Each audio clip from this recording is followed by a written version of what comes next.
I see the need for action. I see the need for a great reset. It is a global commitment they have made to use the panic and fear as a means to reshape all our economies and laws. Already the Great Reset is being widely advertised on posters. You'll own nothing and you'll be happy. It's not only a great reset, it's a great deception. Because in order to get everyday people to surrender many of the rights and freedoms we currently take for granted, the repeatedly stated aim of these organizations is to deliberately use COVID as an excuse, to use all the political and authoritarian tools that are currently being used around the world to eradicate the virus, such as lockdowns, exclusion zones, forced closure of businesses, heavy fines, making protesting illegal, and so on, but now to eradicate carbon emissions. Those behind this scheme are adamant that there can be and never will be a return to normal. We need a shift in our economic model that places nature and the world's transition to net zero at the heart of how we operate.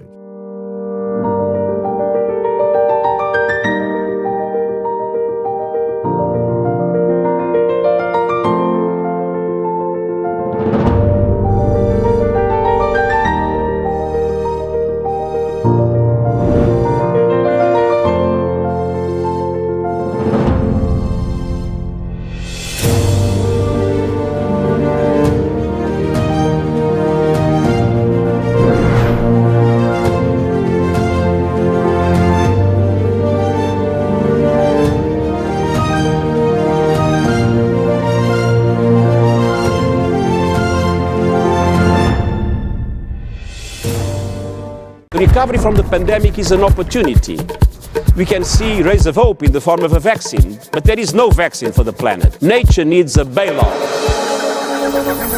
You don't want to go back to the status quo that you had before simply because it was the status quo that got us here. We are on the verge of a global transformation. All we need is the right major crisis. And the nations will accept the new world order. You never want a serious crisis to go to waste. And what I mean by that, it's an opportunity to do things that you think you could not do before.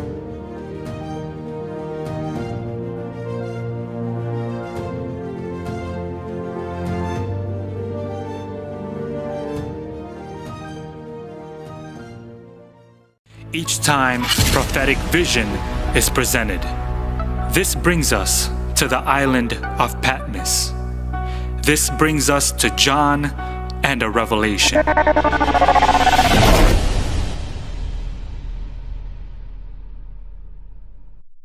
Turabasuhuje mu izina ry'Umwami n'Umukiza wacu Yesu Kristo.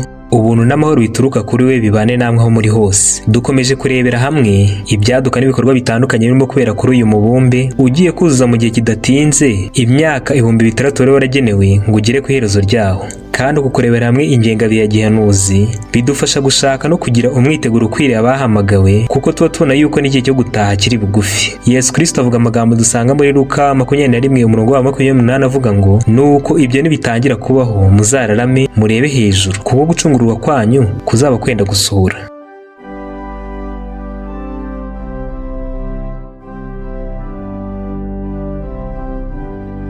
Umugabane munini cyane w'abaturage b'isi, by'umwihariko abadakunda kwita ku muburo w'ijambo ry'Imana, wakomeje iteka kugira ibyiringiro by'ubusa by'uko uko imyaka izarushaho kujya imbere isi zaba nziza kurushaho, abantu bagakira cyane, ikiremwa muntu nicyo kigihura n'imibabaro n'ibindi bitekerezo byinshi cyane by'uko rwose imbere ibintu bizaba ari amahoro kandi ari ibintu byiza cyane. Nyamara icyo ijambo ry'Imana ryo ryatubwiye ari nacyo dukomeje kuvuga n'uyu munsi, ni inkuru zitandukanye by'ihabya n'imyumvire nk'iyo ngiyo, kuko ryo rihamya yuko uko tuzarushaho kwegera iherezo niko amakuba, ibyago, ibyorezo, inzara, guhangayika kw'ikiremwa muntu, impfu, akababaro, ubukene ndetse n'indi mibabaro yose ishoboka bizarushaho kugwira iyi si, kandi bikazarushaho kwiyongera uko tuzajya turushaho kujya imbere. kandi ibyo byago n'amakuba bikazahagarara gusa igihe Yesu Kristo azagarukira. Muri iyi myumvire ibiri itandukanye rero, yaba iyo bavuga yuko isi izarushaho kuba nziza ko tuzarushaho kujya imbere,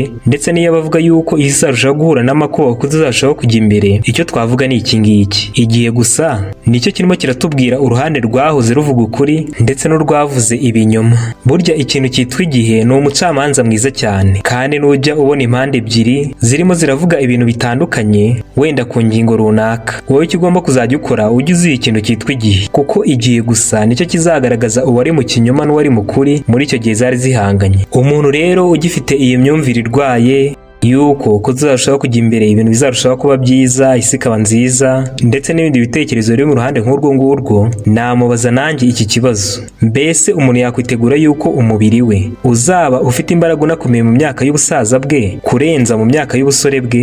Mbese hari icyaremwe kiba kiba cyiza mu gusaza kwacyo kuruta mu busore bwacyo? Umuntu rero witeze isi nziza uko imyaka izarushaho kujya imbere, yaba afite imitekerereze migufi cyane nk'iy'umwana mutoya wakwibwira yuko azakora ibintu bikomeye cyane mu myaka ya za 80 ye biruta ibyo ashobora gukora mu myaka y'ubusore bwe.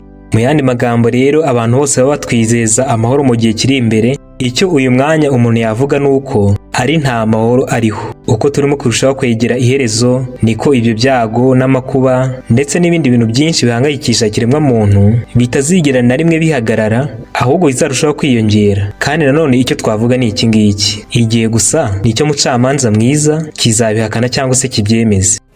The planet is changing for the worse. Build back better, blah, blah, blah. A full nationwide lockdown starting Monday. A joint agreement to limit global warming to 1.5. Erickson collapsing towards the end of the hospital after collapsing on the tennis court.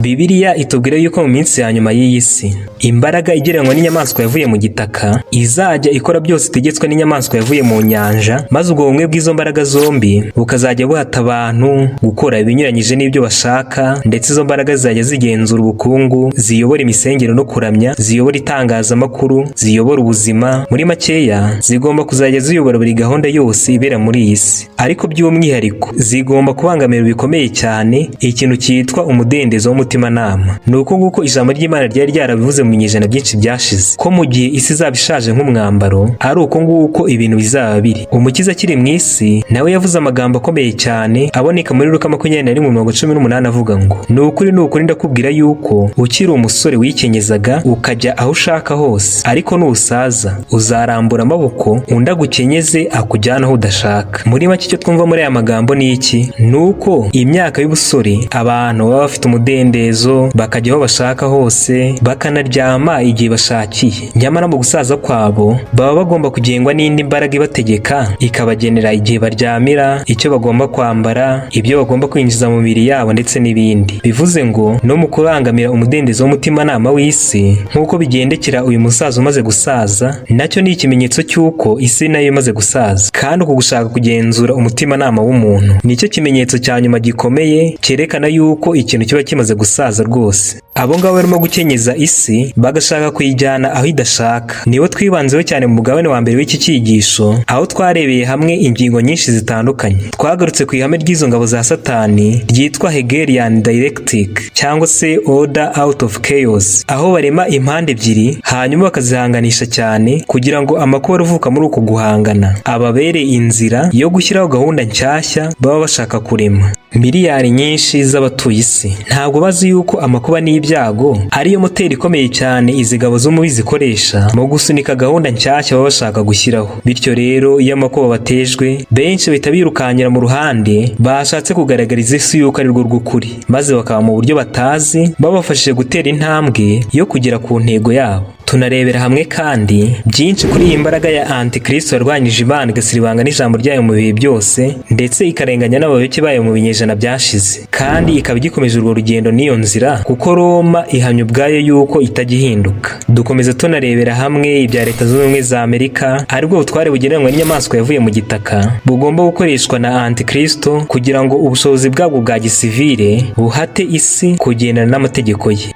Ubu butumwa bugomba gusubirwamo igihe kinini cyane kuko ijambo ry'Imana rivuga mu rwa kabiri rwa Petero 1:12 amagambo avuga ngo nicyo gituma nanjye iminsi yose ntazagira ubwo nirengagiza kubibitsa ibyo ngibyo nubwo musanzwe mubizi mugakomerera mu kuri kuri muri mwe ubu ngubu. Uyu munsi isi ya giprotestanti yuzuyemo inyigisho z'uburozi z'abajesuite ku buryo aba bagabo Imana yakoresheje bagatangiza ukwizera kuvugure kwa giprotestanti baramutse bazutse ubu ngubu bagira umubabaro n'agahinda gakomeye cyane ku buryo umwanzi yongeye kubiba urukungu rwinshi mu murimo wabo n'uburyo inyigisho z'uburozi barwanyije igihe kinini cyane zongeye kuba gikwira mu bitwa ko bakomereje mu kwizera batangije. Mu bagorozi bose babayo batangije ukwizera kwa giprotestanti nta n'umwe muri bo wigeze wigisha abantu ubu butumwa bwo kwizeza abantu ibitangaza, imigisha, ubukire ndetse n'ubuzima bwiza mu gihe kizaza, kuko iyo nkuru nziza bo babwirizaga aribwo butumwa buhamagarira abantu kwihana no kubabarirwa ibyaha, bukanabashishikariza gusenga no kwiga ijambo ry'Imana. Nta hantu buhuriye n'ubu butumwa bw'iki gihe bwizeza abantu ibimenyetso, ibitangaza, ubukire ndetse n'amajyambere mu gihe kizaza. Abakora ibi ngibi ni ikimenyetso kidashidikanywaho n'uko batumwe na Satani kandi intego yabo atari ukwerekeza abantu mu ijuru.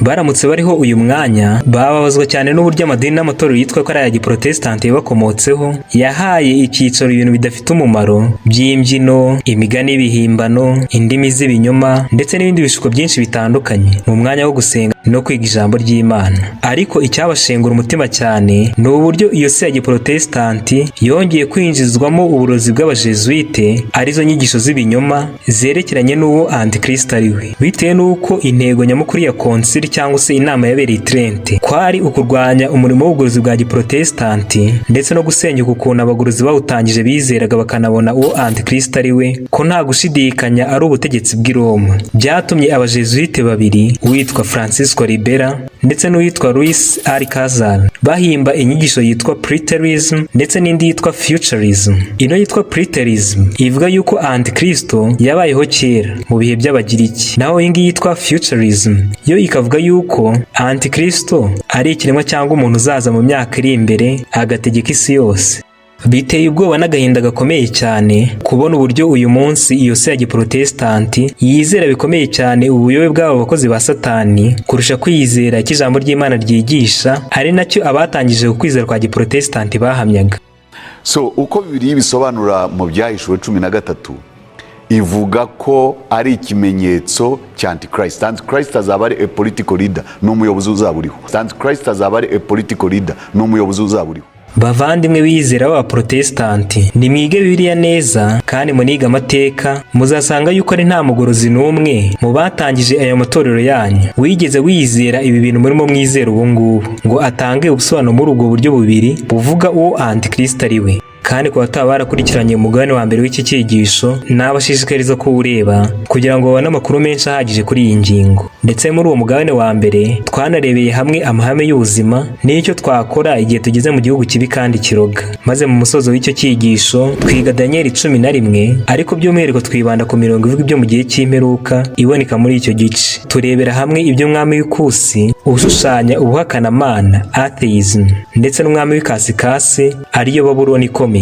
Nubwo twabirebeye mu ishusho y'iki gihe kuko tugomba guhuza ubuhanuzi n'ibyaduka, mu by'ukuri uko nguko ni nako benshi mu bapiyoni batangije ku kwizera babisobanuraga. Gusa nshingiye ku bibazo bitandukanye byabajijwe kuri iyo ngingo, hari ibintu bikeya numva navuga mbere y'uko dukomeza. Nizere yuko byagira abo byunganira by'umwihariko ku babajije ibibazo. Icyambere, turabizi neza yuko bimwe mu bishuka abajesuite bagushamo abaprotestanti ari ugufata ubuhanuzi runaka burenguriza ku bintu runaka by'umwuka maze bakabwerekeza mu kindi cyerekezo cyangwa se ahantu runaka hafatika. Nk'urugero, bagafata ubuhanuzi bwo muri Daniel 7 bakabwerekeza mu burasirazuba bwo hagati mu gihugu cya Isiraheli, cyangwa se bagafata Ibyahishuwe 13 bakabyerekeza kuri uwo muntu runaka twavugaga bavuga yuko uzaza mu gihe kizaza. Iby'akarengane k'abakristo mu minsi y'imperuka bakabyerekeza ku ishyanga rya Isiraheli ndetse n'ibindi binyoma byinshi cyane biza byitwara ubwo buryo. Byatumye rero hari abantu bamwe bibaza ngo mbese aho uwo mutego si wowe waba waraguyemo, kuko Daniel 11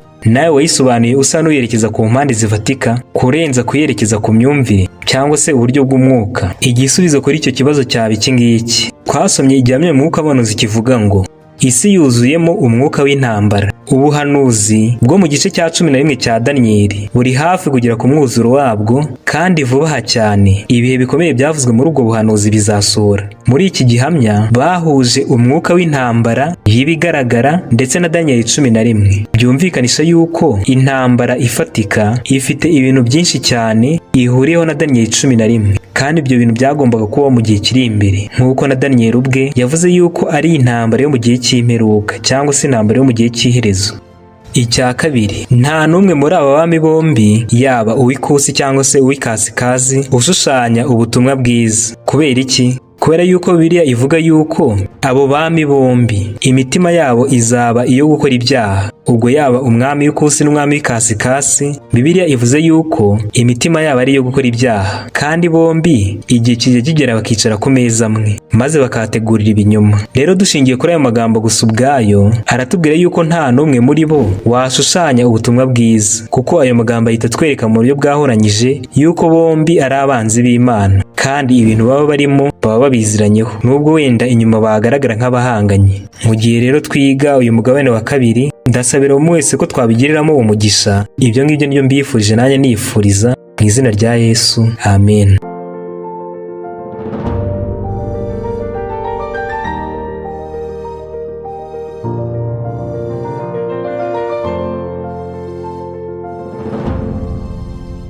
Nothing less than a new world order. This is the pledge of the world's most powerful leaders, representing 90% of the global economy. I think the new world order is emerging. We have before us the opportunity to forge a new world order. That we needed a new world order. There's a need for a new world order. This would be the time, because you really need to bring China into the creation of a new world order. Out of it came a new Europe, a new world order. There's going to be a new world order out there, and we've got to lead it. Your Excellency, are you ready for a new world order?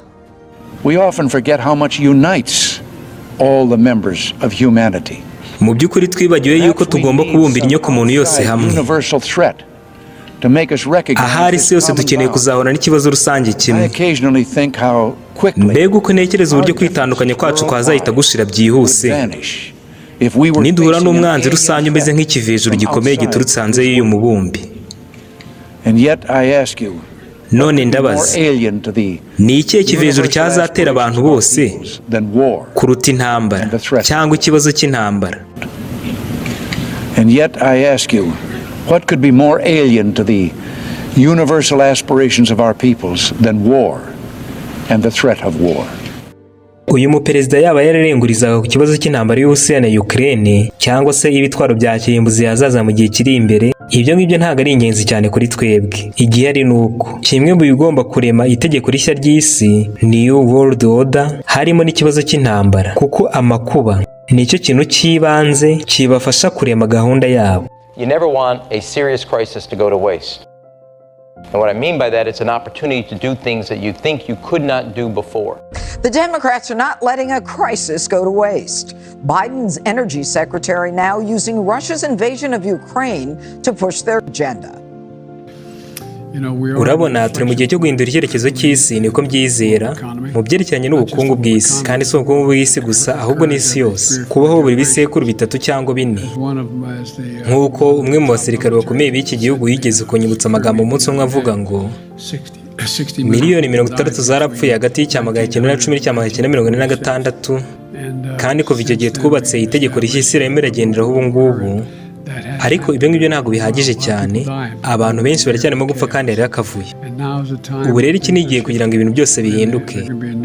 Hagomba kubaho itegeko rishya ry'isi nanone, kandi tugomba kuriyobora. Tugomba kubumbira isi yose hamwe. Muri aya magambo Perezida Joe Biden aherutse gutangaza, nawe agarutse kuri iyo gahunda yo kurema itegeko rishya ry'isi, kandi mu Byahishuwe 13 mu by'ukuri agaragaza yuko iki kintu kizagerwaho mu buryo runaka. Niba abantu bagomba gutegekwa kuramya mu buryo bushyashya, kandi burwanya amategeko y'Imana. Niba umudendezo w'umutimanama w'umuntu uzabangamirwa, niba kandi umuntu yaguraga cyangwa akagurisha bitewe n'uko afite amafaranga, nyamara muri icyo gihe Ibyahishuwe 13 bakavuga yuko kugira amafaranga bitazaba bigihagije gusa kugira ngo ubone uburenganzira bwo kugura cyangwa kugurisha. Birasobanuye ngo iyo ngiyo nyine ni imibereho mishyashya cyangwa se itegeko rishyashya isi izaba irimo kugenderaho. Umwanzi Satani atuma batekereza yuko gushaka kubaka ibi bintu bazaba bagiye kurema isi nziza kurushaho. Nyamara ijambo ry'Imana rihamya nuko icyo ibintu nk'ibyo ngibyo bizabyara ni umubabaro, agahinda ndetse no kurimbuka. Reka mbere gato tubanze twumve aya magambo y'umudamu witwa Tulsi Gabbard, ni umwe mu bademokrate wagombaga gutorwamo uri kuzajya kwiyamamariza umwanya wa perezida wa Leta Zunze Ubumwe za Amerika muri 2020. Yavuze amagambo atangaje cyane nyuma yo kwitegereza iki cyerekezo abantu bari barajyanamo igihugu cyabo ndetse n'isi yose muri rusange. Avuga nawe yuko ikintu abona bizabyara ari umubabaro n'agahinda ku batuye isi bose. Reka tuyumve. Tulsi ni umwe mu bigize gushaka umukandida wa perezida kandi akaba agize inteko ishinga amategeko. None Tulsi, bitwara igihe kugira ngo wumvishe abanyamerika yuko ugiye kubaka itegeko rishya ry'isi nyuma y'iryari rihari, ibyo kubumbira isi yose hamwe. Mbese uratekereza ibi ngibi yarabyikuramo? Ni byiza kugira ngo turebe ibiberaho uyu mwanya imbere y'amaso yacu. Icyo nsobanura ni uko iyo ngiye ndebye ibi bibazo nkareba n'aya mabwiriza, bituma nibaza mbese n'iki kigiye gutuma ubuzima bw'abanyamerika butera imbere kurushaho? Niki kizatuma bagira ubuzima bwiza kandi bakize ndetse bana buri kimwe cyose? Ariko mu by'ukuri icyo turimo turabona ni uko Perezida Joe Biden atitaye kuri ibyo bintu. Yagakwiye kuba arimo kwibanda ku murimo we nka Perezida wa Leta Zunze Ubumwe za Amerika, maze agakemura ibibazo dufite aha ngaha. Icyo nicyo yakwiye kuba arimo aribandaho. Nyamara ibitandukanye n'ibyo nk'uko twabibonye, wagira ngo arimo arashaka kuba perezida w'isi yose, hamwe n'agatsiko gatoya kayoboye Leta Zunze Ubumwe za Amerika bakavuga yuko bafite iyi ntego yo gushyira isi hafi y'ikigero cya 0 mu kudahungabanya ikirere. Iyi ni nk'ishusho nini cyane y'ibintu byabaye kuri Perezida Obama igihe nawe yafataga intego yo gushaka gukiza uburasirazuba bwo hagati, avuga yuko arimo gushaka kwimakaza demokarasi. Ariko mu by'ukuri byabyaye kurimbuka cyane ndetse n'imibabaro, kandi abanyamerika barahangayikiye cyane. Bimeze nko kudashishoza, sibyo? Uko gutekereza yuko Perezida wa Leta Zunze Ubumwe za Amerika ari ukuntu yaha ishusho nshyashya isi yose akayijyana aho ashaka. Nyamara kimwe mu bigize kuba umunyabwenge ni ukumenya imbago zawe cyangwa aho ugarukira. Mbese utekereza yuko Perezida Joe Biden azi imbago ze, cyangwa se utekereza yuko nawe yirimo kwibwira yuko agiye kubaka iri tegeko rishya ry'isi rihuriyeho n'ibihugu byose byo ku isi rikayoborwa hano muri Washington? Ikintu cy'ingenzi cyane muri uko kudashishoza navuga ni uko icya mbere namubwira ni uko ntabwo mu by'ukuri uri Imana. Ntabwo ushaka kugenzura ibintu byose, kandi ntushaka kwigaragaza nk'aho uriyo. Mu by'ukuri icyo bizabyara, nawe waba ufite umugambi mwiza, icyo bizabyara mu by'ukuri ni agahinda n'umubabaro ndetse no kubaho nabi ko batuye isi. Abo ngabo barimo barashaka kuvuga yuko ashaka gukiza. Kandi mwebwe abanyamerika muzayishyura ikiguzi gikomeye cyane. Kandi ibyo ngibyo tuzabona nakomeza iyi nzira arimo yo gutekereza ko mu buryo bumwe cyangwa ubundi yaba umuntu ugenzura abantu bose ndetse n'ibintu byose biri mu isi.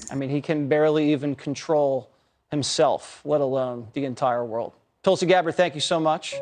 Nibyo mu by'ukuri icyo ibintu bizabyara ni ingorane no kurimbuka nk'uko byagendekeye abo mu myaka ya kera. Nabo barimo bashaka kubumbira isi yose hamwe. Baravugaga nabo bati, mureke twiyubakire umudugudu n'inzu y'amatafari ndende izagere ku ijuru, kugira ngo twibonere izina ritamenyekana, twe gutatanira gukwira mu isi yose. Kimwe n'ab'iki gihe, aba bantu barimo barishyira hejuru kugira ngo bibonere izina kandi be gutatanira mu isi yose. Iki cyaha cyo kwikuza no kwiremera izina kiri mu byari umutima wa Rusiferi igihe nawe yari akiri mu ijuru. Muri Yesaya 14 bavuga ku by'umumarika waguye haranditse ngo, waribwira guti nzazamuka njye mu ijuru nkuze intebe yanjye isumba y'ubwami n'inyenyeri z'Imana. kandi uti nzicara ku musozi w'iteraniro mu ruhare rw'impera y'ikasikazi, nzazamuka ndenge aho ibicu bigarukira kandi nzaba nk'isumba byose. Mu gushaka kubaka uyu mudugudu ukomeye uzabumbira inyokomuntu yose hamwe kandi ukazaba izina bitewe n'uko aribo bari kuzaba bawuyoboye, nabo barimo baragaragaza yuko bamaze kwakira umutima nk'uyu nguyu wari muri Lusiferi. Ariko se ingaruka zo kwikuza kwa Lusiferi zabaye izihe? Imana iravuga ngo ariko uzamanuka ikuzimu ugere ku ndiba ya rwa rwobo. Uku kwikira hejuru kwa Lusiferi ndetse no kw'aba bantu b'icyo gihe cyo mu munara w'Ibaberi kwabaviriyemo gucirwaho iteka. Ibyo ngibyo ubwabyo byagakwiye kubera akabarore n'ab'iki gihe, kuko kongera gukora igikorwa nk'icyo ngicyo b'icyo gihe bakoze nta kabuza nabo bizabaviramo gucirwaho iteka no kurimbuka. Imigambi y'abubatsi b'Ibaberi yarangire mu gukorwa n'isoni no gutsindwa. Icyo gishushanyo cy'ubwibone bwabo cyahindutse urwibutso rw'ubusazi bwabo. N'ubu ngubu kandi abantu bakomeje gukora ibintu nk'ibyo muri icyo gihe bakoze, bishingikiza ku narijye maze bakanga amategeko y'Imana. And now is the time when things are shifting. There's going to be a new world order out there, and we've got to lead it. Muri make rero aya mateka y'ibyabereye i Baberi ni isomo n'umuburo ku bisekuru by'ibihe byose yuko gushaka gusubiramo igikorwa nk'icyo ngicyo nanone bizarangira mu gukorwa n'isoni ndetse no kurimbuka. Gusa hari n'andi magambo Perezida Joe Biden yavuze tugomba kwitondera cyane. 60 million people died between 1900 and 1946. Miliyoni 60 zarapfuye hagati y'Icyamagana 1910 n'Icyamagana 1946. Miliyoni 60 zarapfuye hagati y'Icyamagana 1910 n'Icyamagana 1946. Kandi kuva icyo gihe twubatse itegeko rishya isi irimo iragenderaho ubu ngubu. Ariko ibyo ngibyo ntabwo bihagije cyane, abantu benshi baracyarimo gupfa kandi hari akavuyo. Ubu rero iki ni igihe kugira ngo ibintu byose bihinduke. Hagomba kubaho itegeko rishya ry'isi nanone kandi tugomba kuriyobora.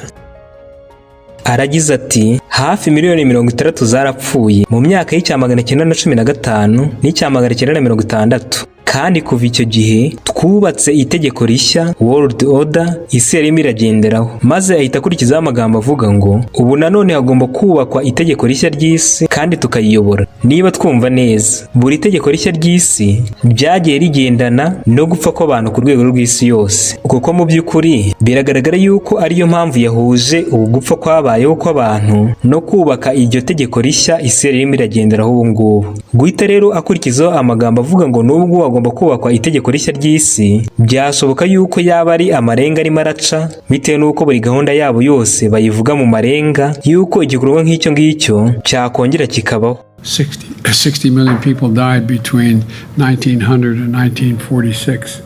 And since then we established a liberal world order, and now is the time when things are shifting. There's going to be a new world order out there. None turabizi yuko iteka aba bantu bahora bavuga yuko ihindagurika ry'ikirere ari ikibazo kuri uyu mubumbe, ndetse ibiramambu umuryango w'abibumbye ubwawo ufite umushinga witwa Net Zero. Akaba ari umushinga ujyanye no kurinda ikirere ndetse no gukora buri kintu cyose gishoboka ngo uyu mwuka uhumanya ikirere, abantu, inganda ndetse n'ibinyabiziga byohereza mu kirere ugabanywe ku kigero cyose gishoboka mpaka ugeze hafi ya zero, bitewe n'uko isi muri rusange, ubwo ndavuga abantu, serivisi bakenera, ibyo bakora, amamodoka batwara, umwuka bahumeka ndetse n'ibindi bintu byose bakoresha buri mwaka byohereza umwuka uhumanya ikirere ungana na toni miliyari 43.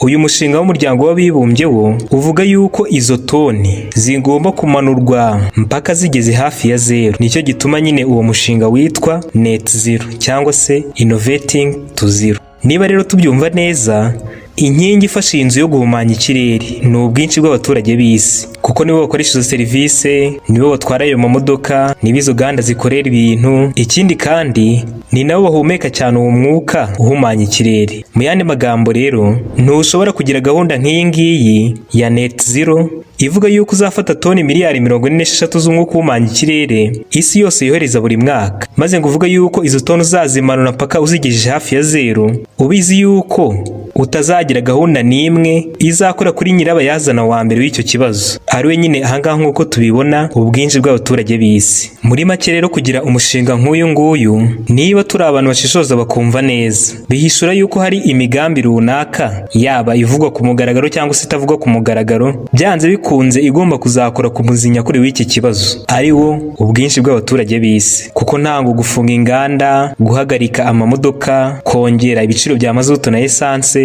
ndetse n'izindi ngamba zaza zitwara uko nguko, ibyo ngibyo ubwabyo byaba bihagije kugira ngo bigufashe kugera kuri gahunda nk'iyi ngiyi yo kuvana umwuka kuri toni miliyari 43 ngo uwugeze hafi ya zero, kandi abakoresha ayo maserivisi yose bakiyongera mu cyimbo cyo kugabanuka.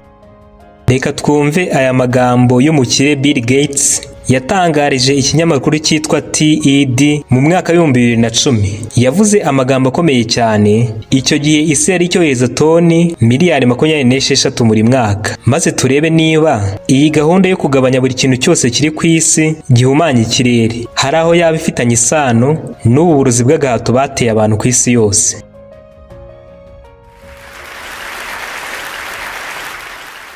Uyu munsi ngiye kuvuga ku bitanga imbaraga ndetse n'ihindaruka ry'ibihe, ariko biragaragara nk'igiye kubatangaza cyane kuko umurimo wanjye wa buri munsi ku kazi kanjye werekeranye n'inkingo ndetse no gutunganya ibimera hamwe n'ibindi bintu bishyashya tugomba guhanga kugira ngo dufashe abakene kubaho neza. Ariko ibitanga imbaraga ndetse n'ihindagurika ry'ibihe ni ingenzi cyane kuri aba bantu, kandi mu by'ukuri ni ingenzi ku muntu wese utuye hano ku isi. Uko ihindagurika ry'ibihe rizarushaho kuba ribi, bisobanura yuko mu myaka iri imbere ibimera bitazongera kumera, hazaba imvura nyinshi ndetse n'imvura nke, kandi ibintu bizahinduka nabi ku buryo environoma itazabasha kwihanganira ibyo bintu. Ibyo ngibyo rero biteza umubabaro, biteza ukudatuza kw'abantu no kubaho nabi. Rero ihindagurika ry'ibihe rizaba ribi cyane kuri twebwe. Dukeneye gahunda nshyashya, kandi icyo cyerekezo gishyashya gifite byinshi cyane gihuriyeho n'umwuka uhumanya ikirere. Umwuka uhumanya ikirere urimo uratuma umubumbe wacu ushyuha cyane, kandi uyu mubare nakoze kuri uyu mwuka uhumanya ikirere mu by'ukuri uhita wahoranya uburyo ikibazo cyakemuka. Iyo utegeranyije umwuka uhumanya wose woherezwa mu kirere, ubona yuko utera ugushyuha ku isi, kandi uko kuzamuka k'ubushyuhe bw'isi kubyara ingaruka mbi cyane. Izo ngaruka zikora ku bihe, kandi mu buryo budahita bugaragara neza butuma sisiteme karemano zitabasha kwakira uko guhindagurika kw'ibihe, maze bigatuma zikora nabi.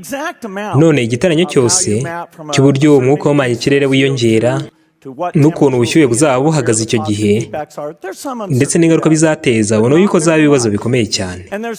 Nubwo tutabasha kumenya uburyo ibyo bibazo bizaba bimeze, ikidashidikanywa nuko bizaba ari bibi cyane. Nabajije umwe mu bascientifique nti, mbese tugenda kugabanya uyu mwuka tukawugeza hafi yo kuri zero, cyangwa tukaba twawugeza muri 1/4? Igisubizo yanshubije yarambwiye ngo tugomba kuwugabanya tukawugeza hafi ya zero. Bitaba ibyo ngibyo ubushyuhe buzarushaho kwiyongera cyane. Rero iryo ngibyo ni ihurizo rikomeye.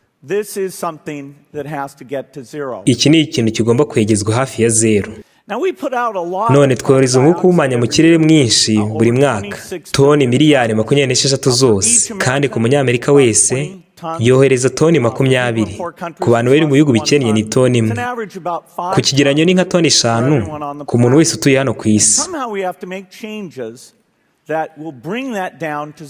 Kandi mu buryo runaka tugomba gukora impinduka zizatuma iyi mibare igera hafi ya zero. Ikomeje kuzamuka umunsi ku munsi, kandi mbere birateza ibibazo ubukungu. Rero tugomba kuva muri uko gutumbagira cyane k'uyu mwuka, maze tukawumanura hafi ya zero.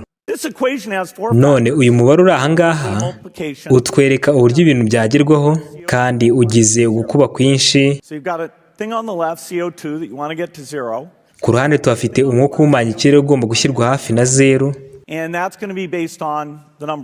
kandi bikazashingira ku mubare w'abantu, each person's using on average, serivisi buri muntu akenera, the energy on average for each service, imbaraga buri serivisi yose ikenera kugira ngo ibeho, and the CO2 being put ndetse out. no guhumanya ikirere buri serivisi yose ikenera. So let's look at each one of None reka turebe kuri buri kimwe muri ibi how we ngibi, can get this down to zero. turebe uburyo dushobora kucyegeza hafi na zero.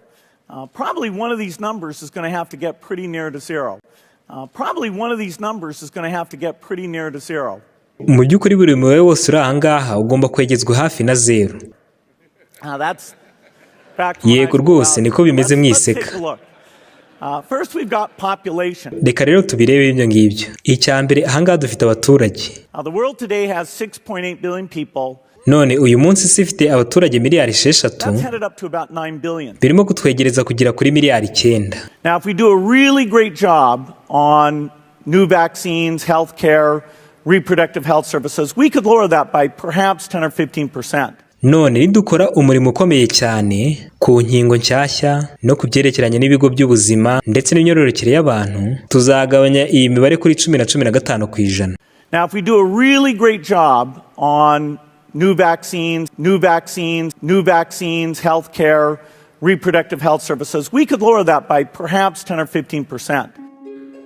The second factor is the services we. Mbere gatoya yuko dukomeza, iyo usomye Ibyahishije 18 havuga yuko mu minsi y'imperuka abatunzi bo mu isi bazaba bakorana bikomeye cyane na maraya ukomeye mu kurimbura isi. Ku murongo wa 3 w'icyo gice aravuga ngo kuko amahanga yose yanyoye inzoga arizo ruba ry'ubusambanyi bw'uwo mudugudu, kandi abami bo mu isi basambanaga nawo, abatunzi bo mu isi bagatungishwa n'ubwinshi bwawo no kudamarara. Ku murongo wa 11 akavuga ngo n'abatunzi bo mu isi nabo bazawuririra bawuborogere, kuko ari ntawe uzaba ukigura urutundo rwabo. Maze ku murongo wa 23 akavuga ngo abatunzi bawe bari abakomeye bo mu isi, kuko amahanga yose yayobejwe n'uburozi bwawe. Muri iri somo icya mbere hahujwe abatunzi bo mu isi ndetse na bwa burozi bwitwa farmakiya, ariyo miti ikorerwa mu nganda. Maze ku murongo wa 24 hakavuga amagambo atangaje cyane avuga ngo kandi muri uwo mudugudu niho amaraso y'abahanuzi n'ay'abera n'ay'abiciwe mu isi bose yabonetse.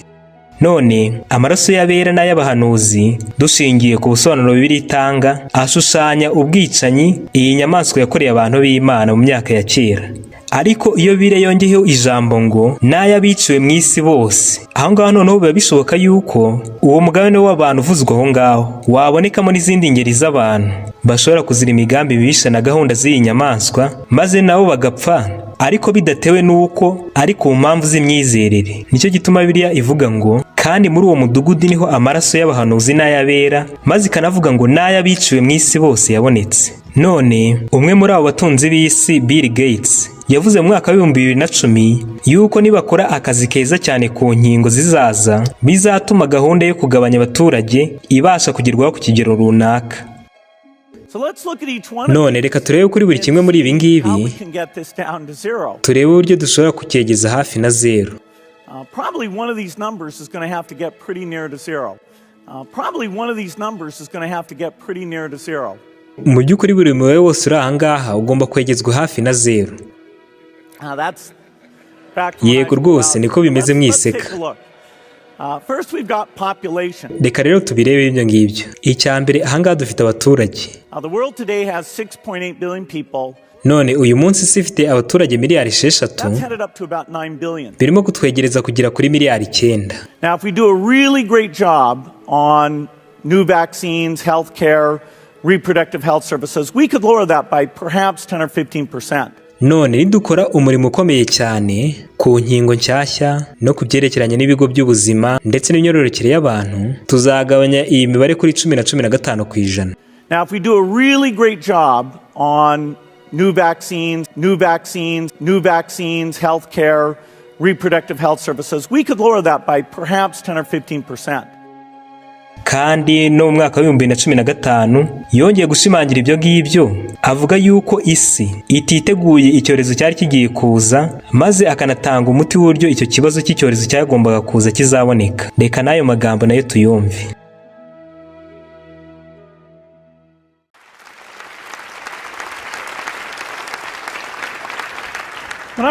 nkiri mutoya amakuba twatinyaga cyane yari intambara y'ibitwaro bya kirimbuzi. Niyo mpamvu twari dufite ingunguru nk'ingiyi mu ndaki twarayujujemo ibiribwa n'amazi kugira ngo intambara y'ibitwaro bya kirimbuzi nibaho twibwiraga yuko tuzahita tujya muri iyo ngunguru. Uyu munsi amakuba akomeye cyane yagera ku rwego rw'isi yose ntabwo akigaragara muri iyi shusho, ahubwo agaragara muri iyi ngiyi. Niba hari ikintu cyakwica miliyari z'abantu mu bihe biri imbere, biragaragara yuko ari indwara izaba yandura mu cyimbo cyo kuba intambara. Ntabwo ari za misile ahubwo ni mikorobe. Kandi impamvu yatera ibi ngibi ni uko twashoye amafaranga menshi mu kwirinda ibibazo by'intambara kirimbuzi, nyamara dushora amafaranga makeya mu byerekeranye no kwirinda ibyorezo. Ntabwo twiteguye icyorezo kigiye kuzaza, kandi ibyorezo binini cyane bizatuza kuba dufite inkingo magana n'ibihumbi byinshi.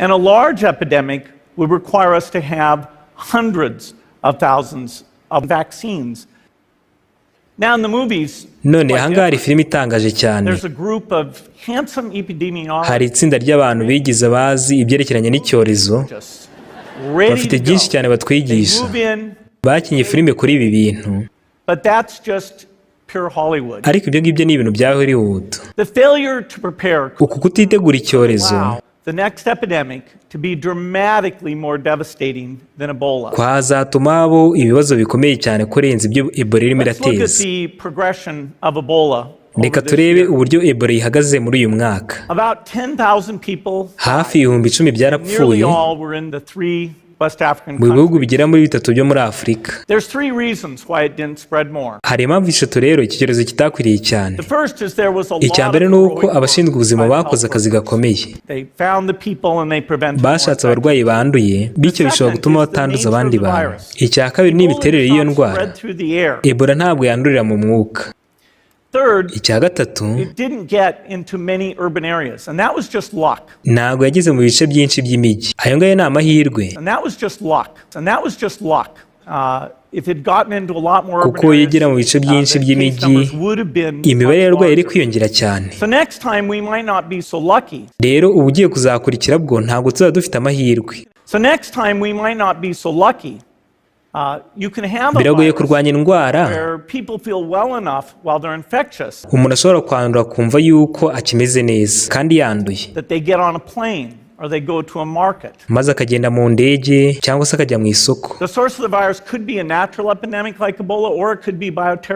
Inkomoko y'icyo cyorezo yazaba karemano cyangwa se ikazaba igitero giturutse muri laboratwari.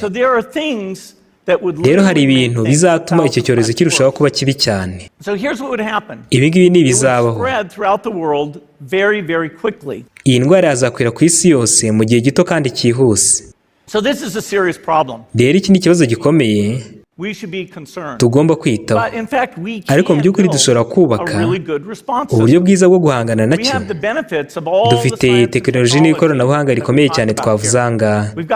Dufite amatelefone ashobora kutumenyesha uburyo rubanda ruhagaze. Dufite amakarita y'ikoranabuhanga ashobora gutuma tumenya uburyo abantu barimo baragenda ndetse n'aho bari. Dufite kandi siyanse ya biyoloji iteye imbere cyane izatuma tubasha gukora inkingo ndetse n'iyindi miti. Kandi dukeneye kwitegura. Icyo tugomba gukora ni nk'umuntu ugiye kwitegura intambara. Rero ibi ngibi ni ibintu dukeneye kugira ngo duhangane n'icyo cyorezo. Icya mbere, dukeneye ubuvuzi buteye imbere. Dukeneye kandi abaganga bakora nk'abasirikare ku buryo bazakora nk'abantu bafitemo uburambe. Kandi dukeneye gutegura abo baganga hamwe n'abasirikare, maze tugakoresha ubwo bushobozi abasirikare bafite bwo kwihuta cyane igihe bagiye gutabara ahantu.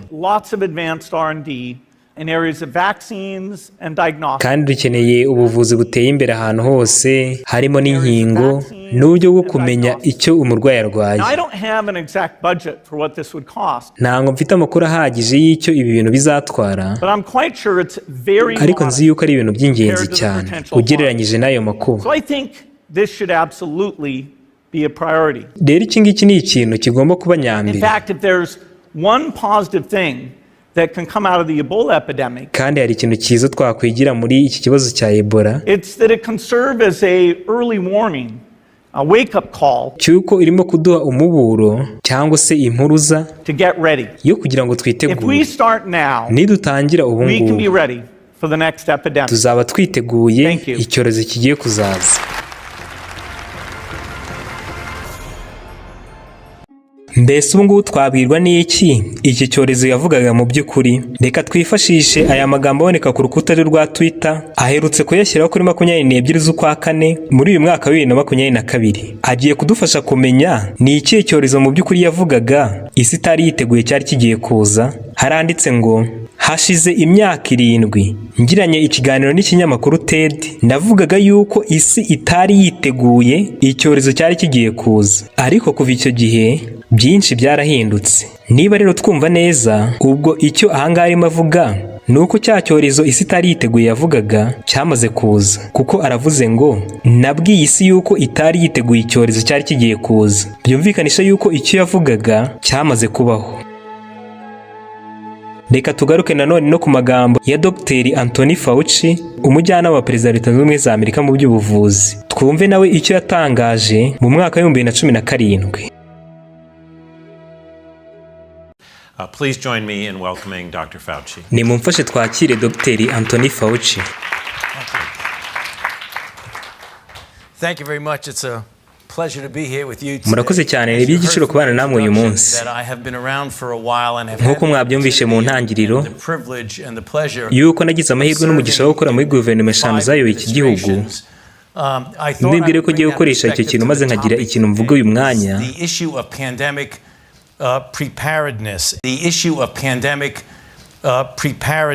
cy'uburyo tugomba kwitegura icyorezo kigiye kuza. Kandi nimba hari ubutumwa nabasigira uyu munsi nshingiye ku nararibonye bwanjye, nuko nta gushidikanya hazabaho amakuba akomeye ku buyobozi bushyashya bugiye kuzayobora iki gihugu, yaba ari indwara yandura cyangwa se indwara ikomeza kubaho mu buryo buhoraho, kandi dufite umutwaro ukomeye cyane wo kwita kuri icyo kintu. Ariko hazaba no gutungurwa kw'icyorezo, kandi nibwira yuko mwiherezo mu gihe gitoya muzamenya impamvu amateka y'imyaka 32 maze ndi umuyobozi w'iki kigo cya leta cyita ku buzima NIA. Igihe nicyo kizabwira ubuyobozi bushyashya yuko nta gushidikanya bazahura n'amakuba akomeye cyane arengeje ay'ubuyobozi bwababanjije bwahuye nayo. Kimwe rero mu bintu tugomba gukora ni ukurema ubuvuzi rusange ku isi buzadufasha kubona inkingo, bukazadufasha no gutahura indwara, kugira ngo nitubona iyo mikorobe nshyashya tuzabashe kuyifata tuyishyire muri ubwo buvuzi twakoze, bwaba ari VSB, bwaba ari DNA, uko bwaba buri kose bukazaba bwihuta cyane, aho kugira ngo tuzatangire bundi bushyashya dushaka umuti w'icyo kibazo cya mikorobe nshyashya. Urugero rwo gukora inkingo ziboneka byoroshye, hari ibintu byinshi hano hanze byabishyigikira. Ubwitange rusange bwashyigikira gukora inkingo, uko kwitegura iki cyorezo nababwiye mwumvishe mbere. Ikigo GSK cyadufashe kwitegura intangiriro z'icyo kintu, kandi dufite n'ikigo Boda. Tugiye kuzahura n'icyorezo gishyashya, kandi ikintu cy'ingenzi ni iyihe mpamvu tutibaza kuri ibyo bintu. Gusa igihe ari cyo kuri uko byagenda kose ni uko amateka azatubwira ko ibyo bintu bizabaho. Nk'uko nabivuze mu myaka 8 yashize, ni ahantu indwara zandura zagiye, ndetse biboneka muri article nanditse hamwe na Dr. Mores yuko icyo kintu kizaba amakuba akomeye cyane. Rero ni ahantu ibyo bintu bigiye kujya. Ikintu tugomba kwizera tudashidikanya nuko icyo kintu tuzakibonana mu myaka iri imbere. Murakoze cyane.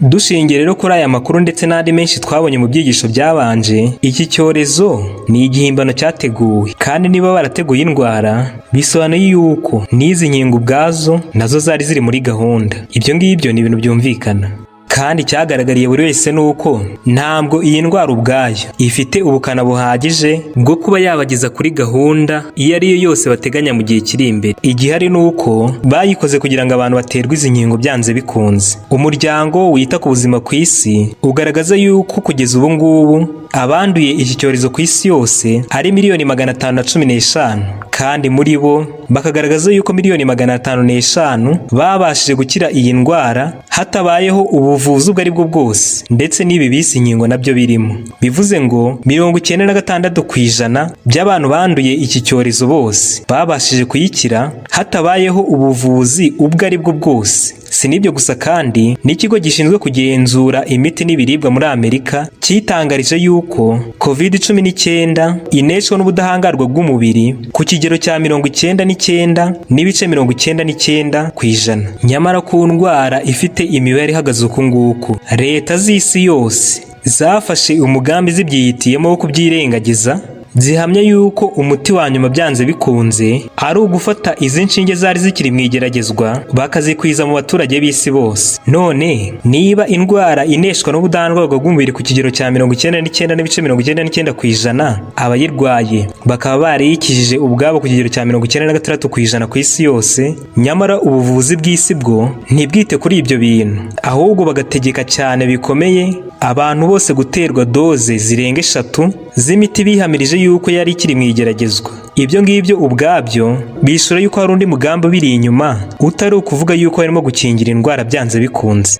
Mu gihe kandi iyi ndwara yabaga ifite ubukana bitewe n'urugero ibihugu bigendanamo na propaganda y'uburengerazuba bw'isi, aho wasangaga nk'ibihugu by'Uburayi ndetse n'ibihugu byo muri Afurika bimwe na bimwe bigendana n'iyo gahunda y'uburengerazuba bw'isi ku kigero cyo hejuru, ubukana bw'indwara bwari bwinshi cyane muri ibyo bihugu. Nyamara wareba ibihugu bitakorana n'uburengerazuba bw'isi cyane ho ugasanga indwara ifitemo ubukana bukeya. Icyo ngicyo nacyo ni ikindi kimenyetso cy'uko mu by'ukuri ikibazo kitari indwara ubwayo, ahubwo hari gahunda runaka bashaka kuzageraho. Nk'urugero, Afghanistan ituwe na 38 z'abaturage, ariko ubu ngubu bamaze gukingira abagera kuri 4 miliyoni gusa, kandi niko babishakaga, ndetse abaturage baho nta kibazo na kimwe bigeze bagira ngo wenda icyorezo kibazahaze. Nyamara wareba nk'Ubufaransa ndetse n'ibindi bihugu byose bigendana n'uburengerazuba bw'isi ho ugasanga indwara irakomeye cyane, ndetse n'ibintu byo gukingira bigize kuri za 80%. Cyangwa wenda nk'urugero kareba ku bihugu nk'u Burundi na Tanzania ugasanga ntibigeze bigera na 1% mu gukingira abantu, ndetse ugasanga n'amategeko y'icyorezo muri ibyo bihugu adakomeye rwose wagira ngo nta nahari. Nyamara wakwitegereza nk'igihugu bituranye nk'u Rwanda ho ukagira ngo mu by'ukuri ni indwara ebyiri ziri mu bihugu bitandukanye. Niba rero abantu bafite amaraso amwe, nyamara ukareba ugasanga uko indwara yitwaye muri ibyo bihugu biratandukanye, kandi wareba ugasanga abafashe amategeko menshi akomeye ariho icyorezo gikaze cyane. Ibyo ngibyo nabyo ni ikimenyetso cy'uko hari ikindi kintu kiri inyuma y'ibi bintu. Mu kiganiro kimwe, igihe umukuru w'igihugu yabazwaga niba inkingo zizagirwa itegeko, yasubije amagambo atangaje cyane umuntu wiga Ibyahishuwe 13 ashobora kumvamo ibintu byinshi, aho yagize ati kugira inkingo itegeko, ibyo ngibyo bizaturuka hanze kurenza uko byava imbere mu gihugu. Thank you, sir. There was one more question from Financial Times. Will it be mandatory at some point to take up a vaccine in Rwanda? Murakoze nyakubahwa Perezida wa Repubulika, nanahera no kuri icyo kibazo cyari kibajijwe mu rurimi rw'amahanga, ngo ndagira ngo tubisasire n'ababyumva mu Kinyarwanda babyumvemo bibabwira. Yarabajije ati hari aho bizagera bikaba itegeko mu Rwanda ko umuntu ajya mu mirimo, ajya hariho hose yikingije. Igisubizo nuko aho ntiturahagera kubigira agahato ko abantu bagomba kubona inkingo, byo wenda bizanagira igihe biba, ariko ngira ngo bizabanza guturuka no hanze kurusha ko bituruka mu gihugu. None niba ikibazo cyari indwara koko, igisubizo n'amategeko yo kurwanya no gukumira iyo ndwara yagombaga kuva hanze y'igihugu, cyangwa se yagombaga guturuka ku kuntu iyo ndwara ihagaze mu gihugu. Ibi ngibi bimeze nk'umuntu ushobora kugira uburwayi runaka, aho kugira ngo avurwe hashingiye ku burwayi we afite nuko buhagaze, ukumva aravuze ngo ndavurwa hashingiye kuko kanaka abitekereza. Si ukujya kure cyane, icyo nshaka ko twumva ni uko iyo ibintu bigenze uko nguko, ni ikintu kiba kikubwira ngo byanze bikunze hari ikintu kidasobanutse neza muri ibyo bintu.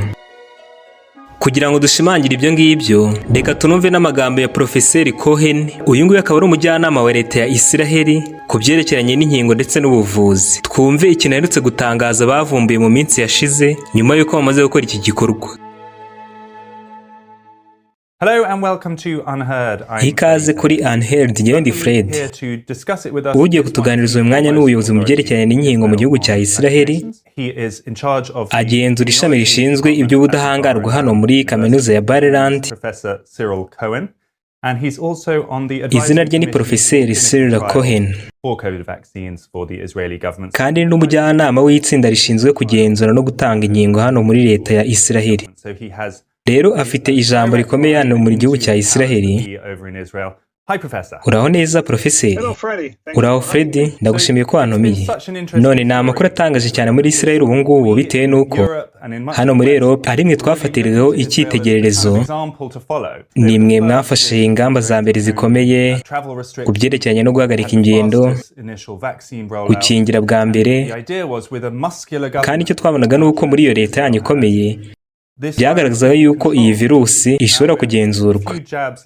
None nyuma yo gukingira abantu gatoya, biragaragara yuko bitarimo kugenda uko nguko. Mbese wabivugaho iki? Ni iki wigiye muri ibyo?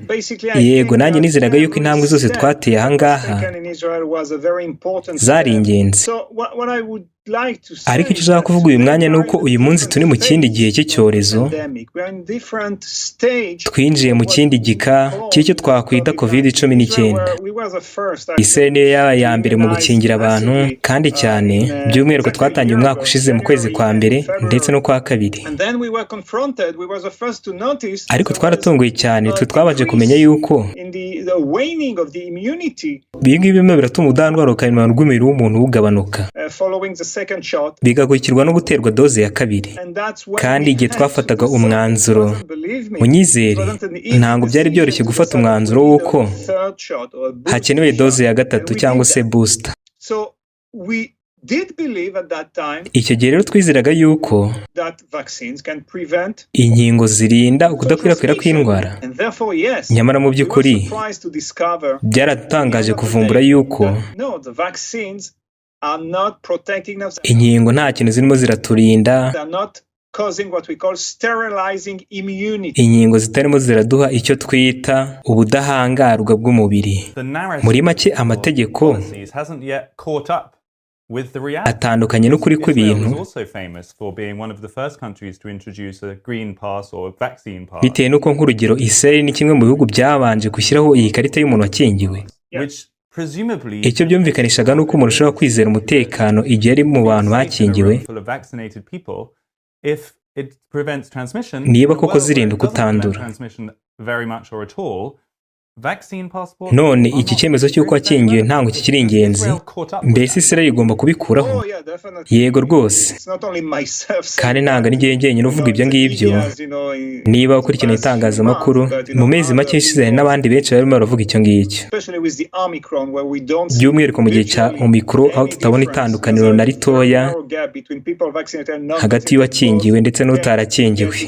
Bose bakwandura.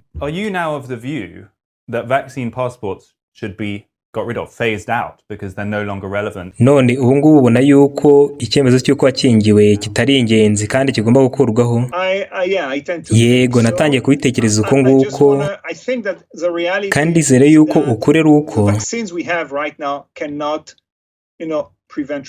inkingo dufite ubu ngubu zidashobora kuturinda kwandura kw'indwara. Rero nkwibwira yuko nimba intego yawe ari ugukumira ugukwirakwira kw'indwara, icyemezo cy'uko wakingiwe ntabwo ari ikintu cyiza cyo gukoresha.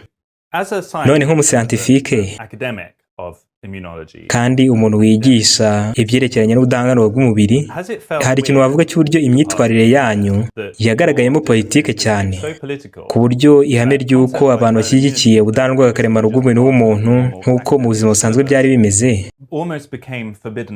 yabaye ingingo itagomba kuvugwaho muri iki gihe, bitewe n'uko amaleta ndetse n'abantu runaka bagaragazaga uruhande rumwe gusa rwo gukemura iki kibazo. Mbese nicyo ugiye muri ibyo ngibyo? Reka nkwiye igisubizo mu nteruro imwe gusa. Iyo uvanze politike n'ubuvuzi cyangwa se siyanse,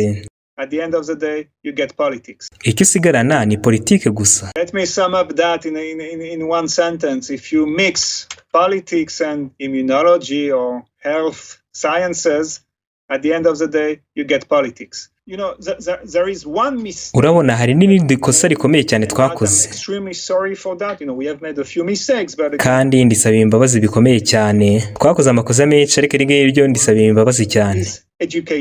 Ni ikintu cyerekeranye n'uburezi. Kuri njyewe uburezi ni ikintu tutakwiye kuba twarakozeho na rimwe rwose. Nta gufunga amashuri, nta gufunga na za kaminuza. Cyane rwose nicyo ndimo ndavuga. Ibi ngibi bizagira ingaruka zikomeye cyane mu gihe kiri imbere, kandi icyo ngicyo reka nongere nyisabire imbabazi rwose. Kandi ibyo ngibyo bintera ishyari, ntabwo binezeza rwose. By'umwihariko mu burezi bwa Isiraheli, iki ngiki ni ikintu cy'ingenzi cyane twibandaho. Rero mutwihangane kuba twarakoze ibi ngibi twakoze. Uyu munsi zitangiye kubona yuko inkingo zitari zifite icyo zimaze ku byerekeranye no guhagarika ugukwirakwira kw'indwara. Mbese ibyo bisobanura yuko bwaba uburenganzira bw'umuntu niba yakwikingiza cyangwa atakwikingiza? Mbese twahagarika uyu muco uri mu isi wo kurenganya abantu bitwa anti-vaxxers cyangwa se badashaka kwikingiza ku mpamvu izo ari zo zose baba batabishaka? Kwari yuko biragaragara yuko bakomeje guhinduka ikintu kibi cyane, ndetse n'abantu dukwiye kuba muri sosiyete. Mbese twabihorera ubu ngubu? Nizere ko kwikingiza ari amahitamo y'umuntu, kandi niko nakomeje kuvuga, ni uko byizera. Ikibazo cya nyuma nakubaza, ndabizi yuko uri umuhanga cyane mu byerekeranye n'indwara nk'uko uri umuhanga mu byerekeranye n'ubudahangarwa. Hari abakomeje kuvuga yuko izi nkingo zizateza kanseri. Mbese rero n'ibyo ngibyo nawe bizabaho mu myaka igiye kuzaza imbere? Urabona nshinzwe ibyerekeranye n'ubudahangarwa, by'umwihariko ndi umuyobozi w'ikigo gishinzwe ubushakashatsi kuri kanseri hano muri Isiraheli. Dufite ubumenyi yuko navuga ngo twabukuye mu myaka 10 ishize yuko ubudahangarwa karemano bw'umubiri w'umuntu ari cyo cy'ingenzi, atari ukurwanya gusa ibitera indwara, ahubwo no kurwanya kanseri. Yego rwose tuzagira igihe tubone kanseri zituruka mu nkingo. Nyamara kumenya neza uburyo twagenza ubudahangarwa karemano bw'umubiri w'umuntu n'uburyo bwo kubufasha. Mu by'ukuri tugomba kumenya yuko icya mbere atari inkingo nk'uko bivugwa cyane na benshi. Kandi mu kumenya neza uburyo twawutera imbaraga tuzabasha kwirinda izo kanseri zizaza. Professor Cyril Karen, wakoze cyane. Nawe mwakoze cyane kuntomera. Mbese ubwo niki twakorera muri aya magambo y'umujyanama wa leta ya Israel mu by'ubuvuzi ndetse n'ay'umukuru w'igihugu? Nuko abategetsi b'isi nabo ubwabo bari bafite indi mbaraga ibari hejuru ibategeka ibyo bagomba gukora, kandi iyo mbaraga niyo ibategeka uko bagenza ubukungu, niyo ibategeka uko bagenza ubuzima bw'abaturage babo, ni nayo yishe umuntu n'umutegetsi wese utaragendanye n'iyi gahunda.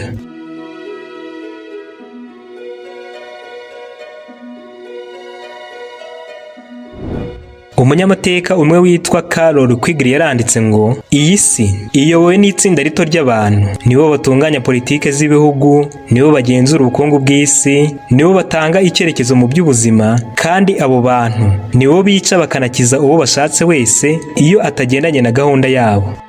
mu nshamake rero iyi ndwara y'igikorano bahimbye hari intego runaka bashaka yuko izabagezaho, kandi iyo ntego si amafaranga nk'uko benshi babitekereza, bitewe n'uko abangana ubundi nibo bihariye ubukungu bw'isi. Ikindi kandi mu gihe uburozi bwabo bwari ubuntu, kandi ubwo buntu ukaba burimo itegeko n'agahato, icyo ngicyo nacyo ni ikindi kimenyetso yuko atari amafaranga bashakaga, ndetse iyo ntego bashaka yuko izabagezaho izaba ifitanye isano rikomeye cyane n'iki kibazo cy'ihindagurika ry'ikirere hamwe n'iyi gahunda yo kugabanya abaturage b'isi. Reka twumve amagambo ya Dr. witwa Rashid Butha, umwe mu baganga bakoze imyaka 7 mu kigo FDA cyo muri Leta Zunze Ubumwe za Amerika kigenzura imiti n'ibiribwa, ikintu aherutse gutangaza mu kiganiro yagiranye n'ikinyamakuru cyitwa CNN avuga ku kibazo cy'iki cyorezo. Reka tuyakurikirane.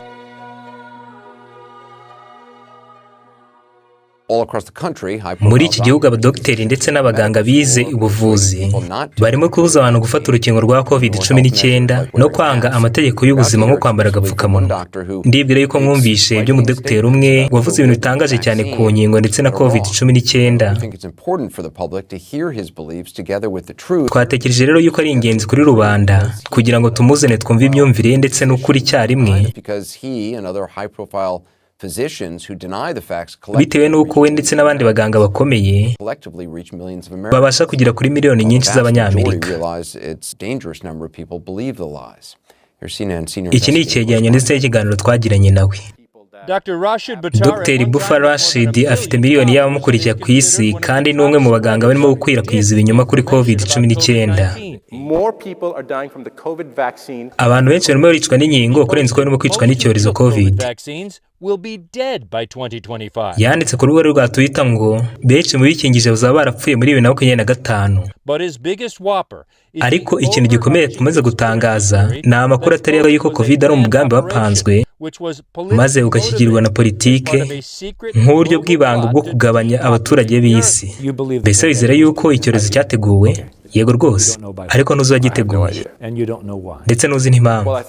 Yego, nizere yuko ashingiye ku bushakashatsi bwakozwe. Mu by'ukuri intego ari ukugabanya abaturage no kugabanya uburyo bororoka. Butari agereranya COVID-19 n'intambara ya kabiri y'isi, na Dr. Anthony Fauci akamugereranya na Adolf Hitler. Dr. Fauci ni umwicanyi, ni nk'uko wavuga Hitler. Dr. Fauci ni iki mu ntekerezo zawe? Ni umuganga ukomeye cyane muri iki gihugu, ariko wowe umugereranya nka Hitler?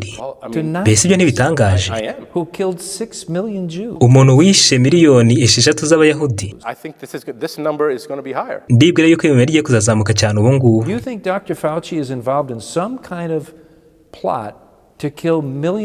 Wizere yuko Dr. Fauci hari ukuntu afitanye imigambi n'aba bantu yo kwica miliyari nyinshi z'abatuye isi? Ndagira ngo numve ibyo bintu bihamya neza. Yego, ndi umuntu utekereza neza, kandi urimo kumbaza icyo ntekereza, kandi icyo nakubwira nuko Dr. Fauci atari intungane. Azi neza ibintu arimo arakora, kandi urugero runaka rw'uburyo birimo ntabwo nzi neza uko rungana. Amakuru menshi Dr. Rashid arimo kugenda atangaza ni menshi cyane, kandi arimo aragera kuri miliyari nyinshi z'abatuye isi bakoresha imbuga nkoranyambaga. Butari arimo gutuma abantu batizera izi nkingo zitanga ubuzima. Mbese wizera yuko inkingo za COVID zikora? Nibwira yuko inkingo za COVID-19 zakozwe kuba umugambi runaka, ariko uwo mugambi ntabwo ari ukurinda impfu rwose. Ntabwo ari ukurinda impfu, oya rwose. Mbese we ntabwo wabonye amakuru?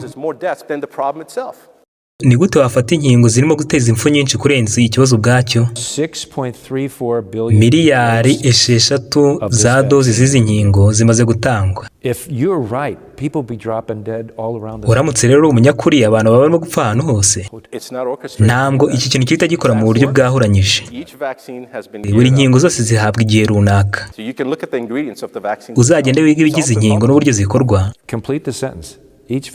interuro yuzuye ni uko inkingo zose zihabwa igihe runaka cyo gukora. Yego rwose, inkingo zikorwa mu buryo zizagera ku musaruro mu gihe runaka. Siyanse yuzuyemo ibinyoma bitewe n'amakuru yatariyo Butari yakuye kuri Instagram ndetse na Facebook, ariko aracyakomeje kuba kuri Twitter na Telegram, kandi n'urubuga rwe rwuzuyeho amakuru menshi atariyo. Dr. Rashid yakomeje kuvuga aya makuru menshi yerekeranye n'ubuzima, none ntabwo arimo kumwambura lisansi ye y'ubuvuzi.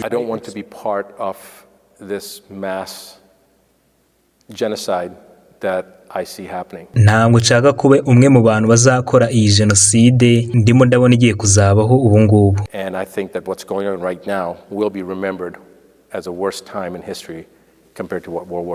Kandi mbwira yuko ibirimo birakorwa ubu ngubu bizibukwa nk'ibintu bibi byabayeho ugereranyije n'intambara ya kabiri y'isi.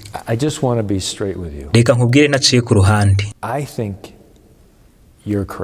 ndatekereza uri umusazi.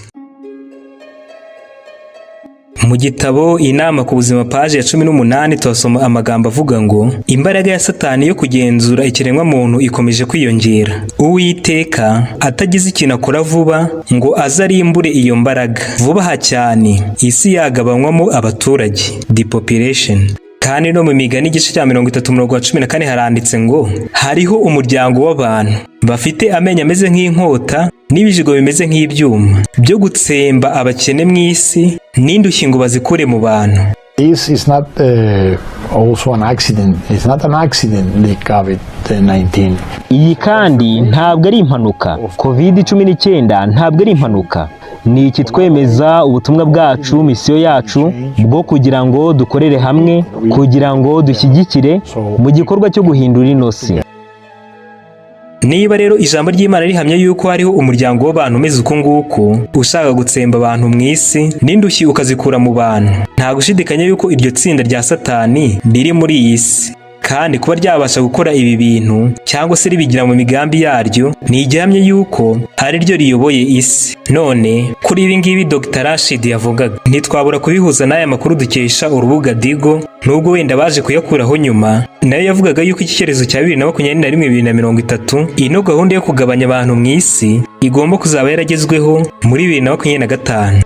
Kandi abaturage benshi b'isi bamaze kugirana amasezerano n'ubu bwoko bushaka kurimbura abaturage b'isi buyoborwa na Satani, bakemera kugurisha imibiri yabo ku bushake babyihitiyemo, maze nabo bagahabwa fagitire. Bagize ngo ahari ibintu bizarangirira aho ngaho. Nyamara mu gitabo cy'umubwiriza igice cya 8 ku murongo wa 11 haranditse ngo kuko iteka ry'umurimo mubi rituzura vuba, nicyo gituma imitima y'abantu ishishigarira gukora ibibi.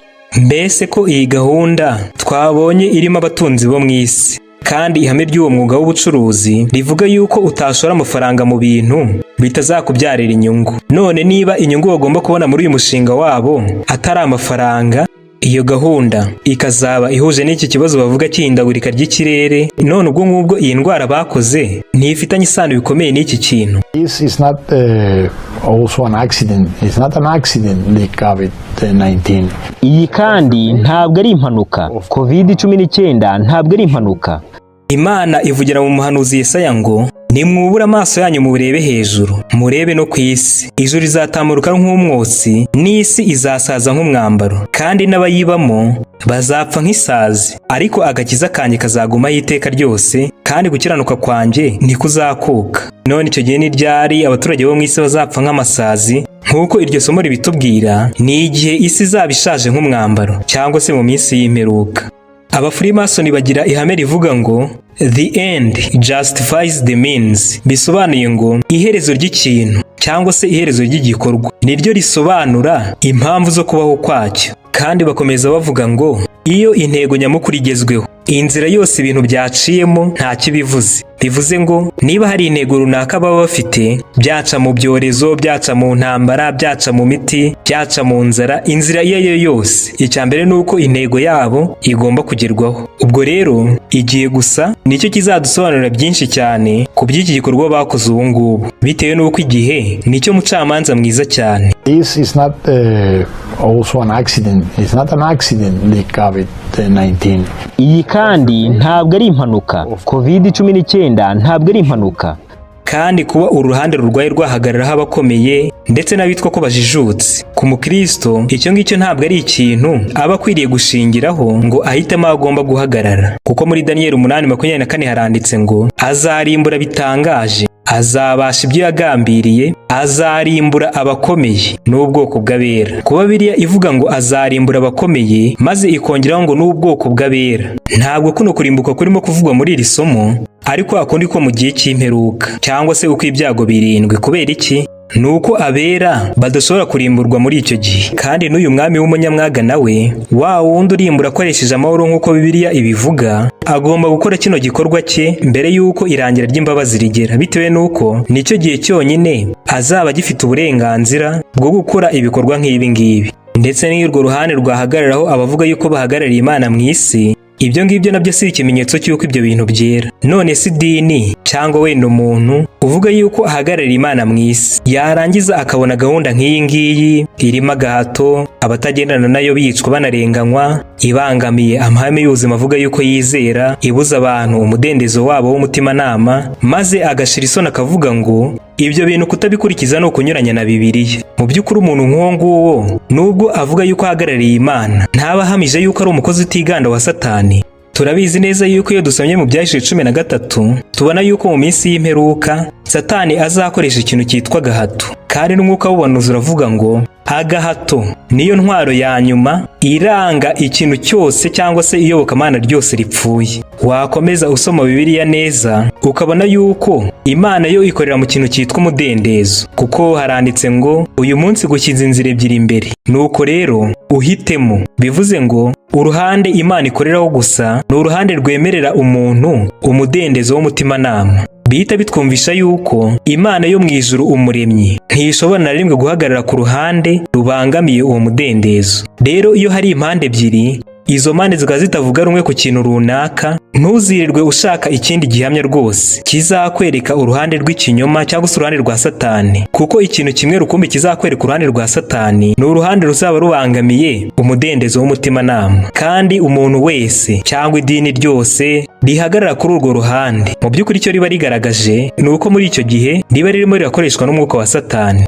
Ijambo ry'Imana riravuga ngo ntabwo Imana izigera irota ubushake cyangwa umutimanama w'umuntu, nyamara Satani we kugira ngo abone ko yigarurira badashobora kuyobya, yitabaza ubugizi bwa nabi, kubatera ubwoba cyangwa gahato. Yihatira gutegeka umutimanama w'umuntu kugira ngo amuramye. Kugira ngo Satani agere kuri uwo mugambi, akorera mu idini no mu butegetsi bw'isi, agahagurukiriza ubutegetsi guhatira abantu gukomeza amategeko y'abantu bagasuzugura amategeko y'Imana. Icyo aya magambo atubwira ni uko hari ibikoresho bibiri Satani ahita agira iyo habonetse ikintu cyitwa gahato. Icya mbere ni ukuboko kw'idini iryo ari ryo ryose, ndetse n'ukuboko kwa leta iyo ari yo yose. Finally, anti-vaccination is intensely selfish. Is selfish. It infringes on the life and liberty of everyone else in the store. If you can be vaccinated and you refuse to, that's a selfish act. You're putting other people's lives and health at risk. It is selfish at this point to not get vaccinated. Because it's selfish. If you're unvaccinated and you're going around, you are an arrogant, selfish. Ubu buvuzi bwa allopathy bwahimbwe mu cya 810 n'umufrimason witwaga Samuel Hahnemann. Abwita iryo zina ahuje amagambo abiri y'Ikigiriki yitwa allos bisobanura bitandukanye, ndetse n'ijambo pathos bisobanura uburibwe cyangwa ububabare. Intego y'aba Freemason kwari ukurema uburibwe butandukanye bw'indwara no kuyiha ibimenyetso bitandukanye n'ibyo yari ifite mbere. Inkuru dukesha abavuzi bigenga bitwa frontline doctors yitwa ibimera ibyo kurya n'imiti baranditse ngo iyi nzira ya allopathy isobanura yuko indwara igerageza kuvurwa binyuze mu kwinjiza mu mubiri ibintu bituma agira ibimenyetso bitandukanye n'ibyo yari afite mbere. Ubwo nk'urugero, niba umutwe urimo kurya umuntu cyane, icyo bakora nuko bamuha ibinini bigabanya uburibwe bw'umutwe, cyangwa se wenda yaba afite umuvuduko w'amaraso bakamuha imiti y'uburozi iratuma umuvuduko w'amaraso ugabanuka. Nyamara inzira nk'iyi ngiyi ya allopathy icyo gihe ntabwo iba ivuye umuzinya kuri w'icyateye iyo ndwara. Icyo aho ngaho baba bakoze gusa ni ukurema ibimenyetso bitandukanye n'ibyo umurwayi yari afite mbere. Muri article barakomeje baravuga ngo inzira ya allopathy ihangana n'ibimenyetso by'indwara gusa, nyamara ibimenyetso by'indwara ni uburyo umubiri uba urimo urerekana yuko hari ikitagenda neza imbere muri wo. ubwo rero guhangana n'ibimenyetso by'indwara ntabwo bivura umuzi nyakuri w'icyatumye uwo mubiri utamererwa neza. Ikibazo rero cya mbere cy'iyi nzira y'abafurimasoni ni uko bushaka guhangana n'ingaruka z'indwara gusa aho kuvura umuzi nyakuri w'icyateye indwara. Kandi mu gihe buno buryo aribwo bagaragaje nyuma y'uko aribwo bitabaje bakora ino miti bavuze yuko ari igiye guhangana n'iki cyorezo bateje isi, ubwo noneho birizewe kuvuga yuko ibyo bateye abantu ari bizaba byarira ingorane mu gihe kiri imbere mu cyimbo cyo kubaho ubuzima bwiza. Ino article ikomeza uvuga ngo iyi nzira ya allopathy igerageza guhangana n'ibyo bimenyetso by'indwara binyuze mu gutera ibibazo no kwataka buri kintu cyose isanze mu mubiri, harimo n'abasirikare b'umubiri. Iki nicyo kibazo cya kabiri cy'ubu buvuzi, ni uko iyo miti itari karemano yinjiye mu mubiri itera ikanataka buri kintu cyose usanzemo, harimo n'ubudahangarwa karemano bw'umubiri w'umuntu cyangwa se abasirikare b'umubiri. Inzira nziza kandi nyakuri yo kwirinda no kuvura indwara ntiyaba iyi ngiyi yo gutera ibibazo ubudahangarwa karemano bw'umubiri w'umuntu, wa wundi twabonye yuko Imana yaremye mu buryo buteye ubwoba kandi butangaje. Ahubwo inzira nziza ni ishyigikiwe n'ijambo ry'Imana Bibiliya ndetse n'icy'umwuka w'ubuhanuzi wigisha. Muri yo 29 haranditse ngo impamvu ntarinzi narayishakishije. Iyi nzira rero ya Bibiliya ndetse n'umwuka w'ubuhanuzi bwa mbere ishingiye mu gushaka impamvu nyakuri y'icyateye indwara, kuko kutibanda ku muzi w'icyateye indwara no kuyivura ubwabyo ntabwo byashoboka. Ihame rya kabiri rigenga iyi nzira ikomoka ku muremyi ni uko itugira inama zo gukoresha imiti karemano harimo nk'ibimera ndetse n'ibiribwa bitandukanye n'andi mategeko yoroheje aboneka mu byaremwe. Muri Zaburi 104 haranditse ngo ameza ibimera byo kugaburira abantu kugira ngo abakurire ibyo kurya mu butaka, ngo aboneranishe mu maso habo amavuta kandi umutsima uhe imitima y'abantu gukomera. Hano turabona yuko ibimera ari byo kugaburira abantu kandi ngo akabakurira ibyo kurya mu butaka. Iri jambo ngo akura ibyo kurya mu butaka rihita ryigiza ku ruhande buri kintu cyose gikomoka ku matungo, bitubwira yuko umugambi w'Imana nyakuri wari uko umuntu wayo wese agomba gutungwa n'ibikomoka mu bimera gusa, kandi ngo abonereshe amaso habo gukomera, ndetse na divayi cyangwa se umutobe w'Isirayeli waziraga umusemburo hamwe n'umutsima ugomba guha abantu gukomera. Bitwereka rero yuko uburyo bwo gufasha umubiri ndetse no gukorana nawo kugira ngo ubashe guhangana n'indwara kandi ubutere gukomera no kwirinda. Ino nzira itandukanye bikomeye cyane n'ubu buvuzi bwakomotse ku bafurimasoni, kandi kubwiringira nicyo gituma habaho ikibazo nk'icyariho mu myaka ya kera gisa n'icya mugore wo mu gihe cya Yesu wari umaze imyaka myinshi abazwa n'abavuzi benshi cyane, bakagerageza kumukiza bakamumarisha ibintu bye byose akabitangamo ingemu, ariko ntibyagiraga icyo bimumarira, ahubwo yarushagaho kurwara. Twabonye yuko indwara ari intambara umubiri burimo kugira ngo ubashe kwirukana ibyawinjiyemo byatewe no kwica amategeko y'ubuzima, kandi muri icyo gihe cy'uburwayi icyateye uburwayi kiba kigomba kumenyekana, ingeso mbi zigakosorwa kandi akamenyero kabi kakarekwa, hanyuma umubiri ukunganirwa mu buryo buratuma urabasha gusubira mu buzima busanzwe no kongera gukora neza nk'uko byari biri imbere. Indwara yose igira ikiyitera. Mu gihe rero intego y'abagabo mu kureba mu buvuzi bitari ukwibanda ku muzi w'icyateye indwara, niyo mpamvu mu cyimbo cyo kugira ngo ibyorezo bikire hazarushaho kuboneka ibindi bitandukanye n'ibyari bihari imbere. Pope Francis calls on popular movements and organizations to consider a universal base wage for workers. Easter letter over the weekend, Pope Francis said this may be the time to consider a universal basic wage. Forget about getting people to work. How about free money, universal basic income? Ini gahunda tutakwirengagiza igomba kugenga itegeko rishya ry'isi ni ukugenzura uburyo umutungo w'abantu ukoreshwa ndetse n'ibyo binjiza. Mbese ntihehe hantu ushobora gufatira umuntu warangiza ukamutegeka ikintu cyose ushaka yuko akora. Aho hantu nta handi ni kunda. Igishuko cya mbere Satani yakoresheje agusha ikiremwa muntu cyari gishingiye kunda, kandi nk'uko icyo gihe byamuhiriye ni nayo mpamvu azongera gukoresha icyo gishuko muri iki gihe giheruka, nk'uko tubwirwa mu Byahishwe 13 yuko ikibazo cy'ikimenyetso cy'inyamaswa kijyanye n'ikintu cyitwa ubukungu, by'umwihariko ikintu cyerekeranye no kubuzanya kugura no kugurisha. No jab, no job, with some businesses considering making the COVID-19 vaccine mandatory for employees. Could this lead to the mark of the beast? Well, I've been looking at some fragments of the book of Revelation. The book of Revelation. That's right. The book of the end of days. It gets more and more conversation coming out of the Bible, and that's the mark of the beast. It's the mark of the beast. I want to speak to you about the mark of the beast. Are computer microchips the mark of the beast? Introducing Amazon One, a free service that lets you use your palm to quickly pay for things. body scanning like this is another step toward the mark of the beast. And talking about what the scripture calls the mark of the beast. ariko ntabwo kindi kibazo cy'ubukungu kivugwa aha ngaha kizaba ari ukubuza abantu kugura no kugurisha gusa, ahubwo bizajyana no kugenzura umutungo bwite w'umuntu hamwe n'ibyo atunze ndetse n'ibyo yinjiza, Universal Basic Income. None iyo gahunda yitwa Universal Basic Income cyangwa se kugenera abatuye isi bose ibigomba kubatunga cyangwa ibyo bagomba kwinjiza, mu by'ukuri ni iki? Iyo somye mu itangiriro 47 uhabona iby'inzara yagombaga kumara imyaka 7, kandi muri icyo gice Farawo nk'umwami wa leta yeguriye ubutware bwose Yosefu. Igihe rero iyo nzara yari imaze gutera, abantu baje kwikubita imbere ya Yosefu mu gihugu cya Egiputa, nuko Yosefu atangira kubagenera nk'uko we yabishakaga. Uku kugerera abantu ibintu fatizo bibatunga, ariko ibyo bintu bikabaho ari uko umuryango w'abantu banje guhura n'amakuba akomeye atuma batabasha kugira ikintu na kimwe basigarana cyabo. Ibyo bintu nibyo byitwa Universal Basic Income.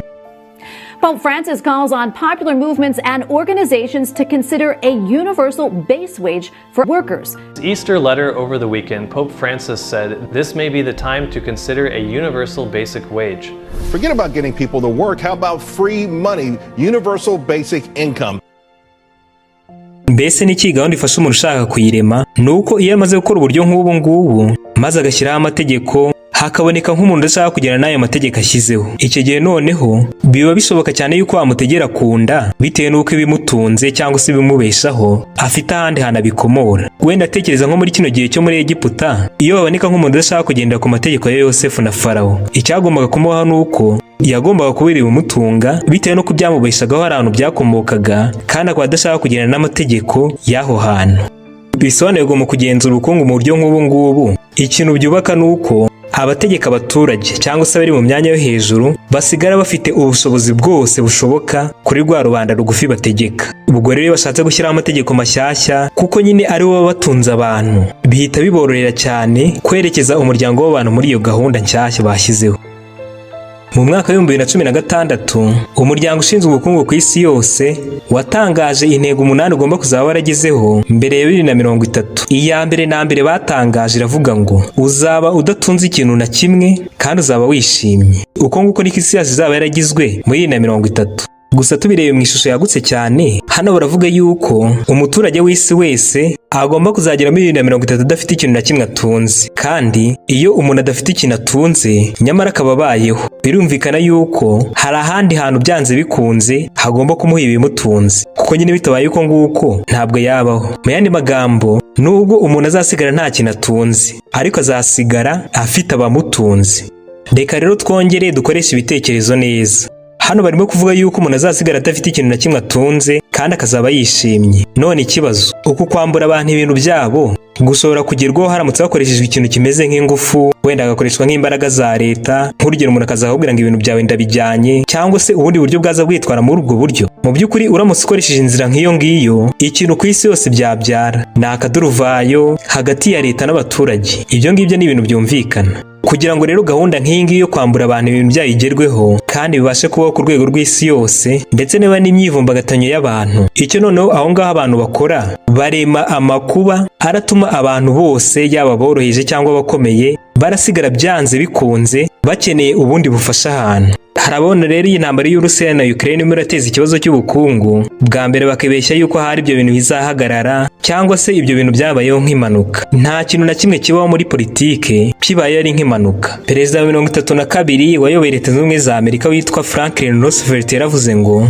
nta kintu kibaho muri politike ari impanuka, niyo kibaye muri ubwo buryo bumeze nk'aho ari impanuka, uko nguko niko kiba cyateguwe ko kigomba kubaho. Reka dukurikirane aya magambo y'umusesenguzi ukorera ku kinyamakuru Sky News avuga kuri iki kibazo cyo kwambura abantu ibintu byabo. Ibyo agiye kuvuga arabivuga nk'umusesenguzi mu by'ubukungu ndetse n'ubuzima busanzwe. Reka dukurikirane ayo magambo. Uyu ni umugambi nakomeje gutangaho umuburo ukomeye cyane wo gufata ibintu byose byakoreshejwe mu kurwanya COVID-19, nkazaguma mu rugo, gufunga ubucuruzi, gushyirwa mu kato. Ibyo byose harimo no kwaka uburenganzira bw'umuntu ku mutungo we ndetse n'ibyo yinjiza, mu rwego rwo kurwanya ihindagurika ry'ikirere. Iki ni igihe gikomeye cyane mu mateka, atari ukurwanya iyi virusi gusa, ahubwo guhindura icyerekezo cy'isi. Aya ni amahirwe tutigeze tugira kandi tutazigera tugira nanone. Rero tugomba gukoresha uburyo bwose dufite ubu ngubu, kandi buri wese muri twebwe afite uruhare agomba kuzabigiramo.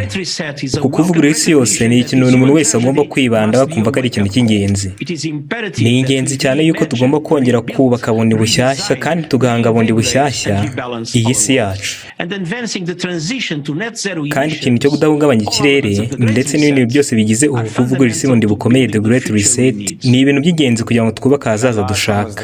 Uwo nguwo yari Guterres uvuga yuko arimo gushyigikira kudahungabanya ikirere, avuga yuko isi igiye kuzashyira kuri 3.2 mu gihe kiri imbere mu mpera z'iki kinyejana.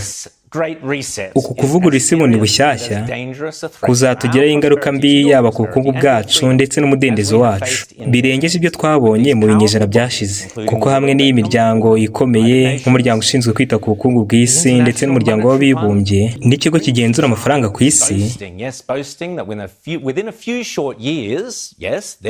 bari barimo barirata, yego rwose barimo barirata bavuga ngo mu myaka mike igiye kuza, ni mu magambo yabo ubwabo, ngo uzaba udatunze ikintu na kimwe kandi uzaba wishimye. Ibuka yuko ntabwo ari jye n'umuntu avuga ibi bintu, ni amagambo yabo, kandi barimo kwamamaza iri tegeko rishya ry'isi.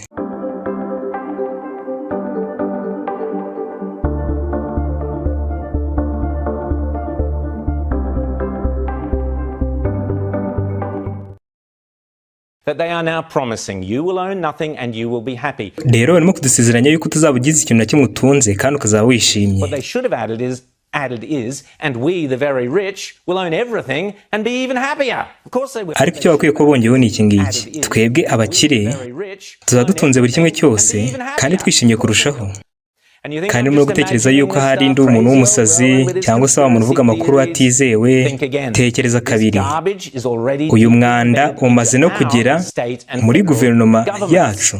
Navuze ku by'isroga ya Joe Biden avuga ngo build back better cyangwa se kongera kubaka bundi bushyashya, ariko mu by'ukuri ni n'ijambo ryo kuvuga ngo guha isi yose icyerekezo gishyashya. Kandi bakomeje no kubyita ihinduramatwara ry'inganda mu buryo bwa kane. Uyu nguyu ni Klaus Schwab nanone arimo kwivugira amagambo agiye kutubwira byinshi ku byerekeranye n'ihinduramatwara rya kane. Ihinduramatwara ry'inganda mu buryo bwa kane rizagira ingaruka ku buzima bwacu mu buryo bwuzuye. Ntabwo rizahindura uburyo tuvugana n'abantu, uburyo dukora ibintu, ibyo twinjiza, ahubwo bizanahindura twebwe ubwacu. Icyo tuzabona ni uko buri kimwe cyose kizaba gihujwe n'ikindi, bigahurira muri sisiteme imwe izajya iba irimo amakuru menshi, maze ikazajya iyoborwa n'imiryango ikorana na za leta ndetse n'imishinga y'abantu bagiye batandukanye. Kandi iri hinduramatwara rizaba rifite imbaraga ikomeye cyane, bizaba bimeze nka tsunami. Bimeze nka tsunami, ariko nta kintu uzaba utunze, gusa uzaba wishimye. Iyo ngiyo niyo gahunda yabo.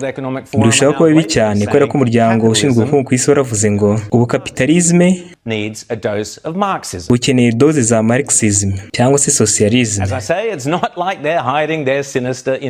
Nk'uko nabivuze kare, ntibagitinya guhisha iyi migambi mibisha yabo, ntabwo izarangira neza rwose.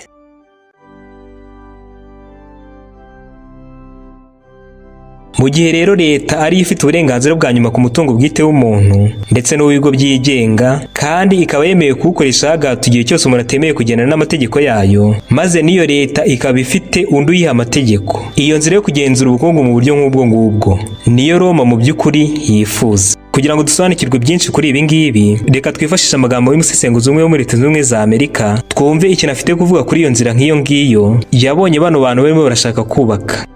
When we talk about collective ownership, we are often told that the great thing about it is that everybody will own. The reality of the thing is that nobody but those in power own. Iri vugurura rikomeye The Great Reset ni umushinga wazanywe n'umuryango ushinzwe ubukungu ku isi ushaka kongera kubaka bundi bushyashya ubukungu bw'isi bifashishije COVID-19. Ariko se niki cyihishe inyuma y'iyi gahunda? Ugiye kutuganiriza uyu mwanya ni Dr. Douglas Kurga, akaba ari umwanditsi n'umushakashatsi mu byerekeranye na politiki hano muri Leta Zunze Ubumwe za Amerika. Dr. Douglas watubwira byinshi kuri iyi gahunda ya The Great Reset ndetse n'ingaruka izazana. Nk'uko ari ibitekerezo byinshi twumvishe mu itangazamakuru ry'abanyapolitiki batandukanye, uyu mushinga wihishe inyuma yo kugira neza. Batugaragariza yuko ari twuzagirira umumaro ndetse uzagirira umumaro inyungu rusange. Kandi ibyo ngibyo bibyutsa ibintu byinshi mu mutwe wanjye, kuko ibitandukanye n'ibyo ngibyo ni uko mbona uzabyara ingaruka mbi cyane. Muri makeya rero, icyabereye i Davos ni iki ngiki. Itsinda rito ry'abantu bakomeye bihariye ibintu byinshi cyane mu mabanki, mu bukungu ndetse no muri za bizinesi, bafatanyije n'abayobozi ba za leta, barimo barimakaza ikintu kivuga ngo nk'ingaruka iki cyorezo cya COVID-19 cyateje ubukungu bw'isi ahantu hose, ubu ngubu bafite amahirwe akomeye cyane yo kongera kubaka bundi bushyashya ubukungu bw'isi. Bakavuga yuko bazaba bagiye kubwubaka mu buryo bwiza buruseho. Gusa icya mbere mu kuvugisha ukuri ni uko haba hari ikibazo gikomeye cyane igihe iri tsinda rito ry'abantu rishaka kugena ahazaza h'ikiremwamuntu. Mu busanzwe ubundi ni twebwe tuba tugomba kugena ahazaza hacu, uko ubuzima buzaza buzagenda ndetse n'icyo dushaka mu buzima bwacu buri imbere. Ariko ahangaha ho ni icyo barimo kwimakaza, ni iki gitekerezo rusange gihuriweho ku isi yose cyigiza hirya uburenganzira bw'umuntu ku mutungo we.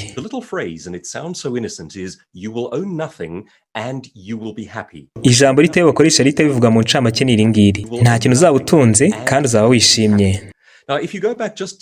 None iyo ugiye mu myaka 100 ishize, abatangije iki gihugu nka perezida wa mbere wa Leta Zunze Ubumwe za Amerika, mu by'ukuri iki kigo ari igihugu cyatangijwe ku gitekerezo kivuga ngo umuntu akwiriye umudendezo ndetse n'ubwigenge. Kandi ibyo byasaga n'ibibayeho bwa mbere mu mateka y'ikiremwamuntu. George Washington said there is no such thing as personal human rights without property ownership. George Washington yaravuze ngo nta kintu kibi kibaho nk'uburenganzira bw'umuntu budatanga ubwigenge ku mutungo bwite w'umuntu. Kandi ibyo ngibyo bivuze ku mpamvu z'ingenzi cyane. But the principle is sound. If you are dependent on a greater power for everything, then you are not free. Niba imibereho n'ubuzima bwawe ubikesha abagukuriye bo mu myanya yo hejuru bakugenera buri kimwe cyose, icyo gihe ntabwo uba uri umudendezo. Kandi ibi ngibi tubona yuko byabaye mu mateka y'ikiremwamuntu igihe cyose. Nk'iyo urebye Uburayi bwa kera, uhabona itsinda ry'abantu batari bagize ikintu na kimwe batunze, and simply contributed to the overlord who determined what they could and could not have. Bakaba barakoreraga ababakuriye bo hejuru, babageneraga ibyo bakwiye gutunga n'ibyo batakwiye gutunga, and they had zero rights. Kandi bari bafite uburenganzira bungana na zero. It is the property that you own that actually ensures. Ibyo utunze nibyo bikwizeza ko ufite uburenganzira ahantu hanini cyane. None iki gituma bumva yuko ibi bintu bizaba ari ibintu byiza byo kubaka, bizaha ahazaza heza ikiremwamuntu. Hari ibibazo by'ibanze uhita ubona bizavuka igihe ikintu kizaza kimaze gushyirwa mu bikorwa, kandi ibyo ngibyo bintera ubwoba cyane. None ibintu byinshi turimo kumva byaturutse muri iyi nama yabereye muri Davos, ndetse binaturuka mu bagize iyi gahunda ya Great Reset cyangwa se kuvugurura bundi bushyashya. All talk about collectivist and communal living and how nobody will own anything. Bose bavuga umutungo rusange wuriweho n'uburyo nta muntu n'umwe uzaba afite ikintu atunze. Gusa muri make ikintu ni ukujijisha bitewe n'uko ubwo hari undi muntu runaka ugomba kuba utunze ibyo ngibyo. Iyo ukuye uburenganzira bwite bw'umuntu ku mutungo we ukabikora ku rwego rw'isi yose ndetse ku mabanki yose hamwe n'imiryango n'abantu ku giti cyabo, and you concentrate it into the hands of, say, maze ubwo burenganzira bwabo ukavuga ngo bugiye kuzahabwa abandi bantu bakeya bakorana na leta. Firstly, that system is by definition fascistic. Ubundi system imeze uko nguko bwa mbere yitwa fascism. Igitekerezo cy'uko amaleta ndetse n'abantu batoya bakomeye bagenzura ama business bakorana na leta kugira ngo bagenzure abaturage. cronyism. mu by'ukuri icyo bibyara ni ubundi bukoloni bushyashya. When we talk about collective ownership, iyo havuzwe rero umutungo rusange uhuriweho, we are often told that the great thing about it is that everybody will own. batubwira yuko ikintu cyiza ari uko buri muntu wese azaba afite ibyo atunze. The reality of the thing is that nobody but those in power own. ariko ukuri kw'ibi bintu ni uko ntawe uzaba utunze, ahubwo gusa abo ngabo bari mu myanya yo hejuru. And that impulse to take away private, kandi ibyo ngibyo bituma umutungo bwite w'umuntu bamumukuraho maze bakawerekeza mu maboko ya leta. Now, what can go wrong with that? none n'iki kibi cy'ibi bintu? Well, if we look at modern day China, we get a very good example of this one. nk'iyo urebye ubushinwa bw'ubu ngubu ubona urugero rwiza cyane rw'ibi bintu.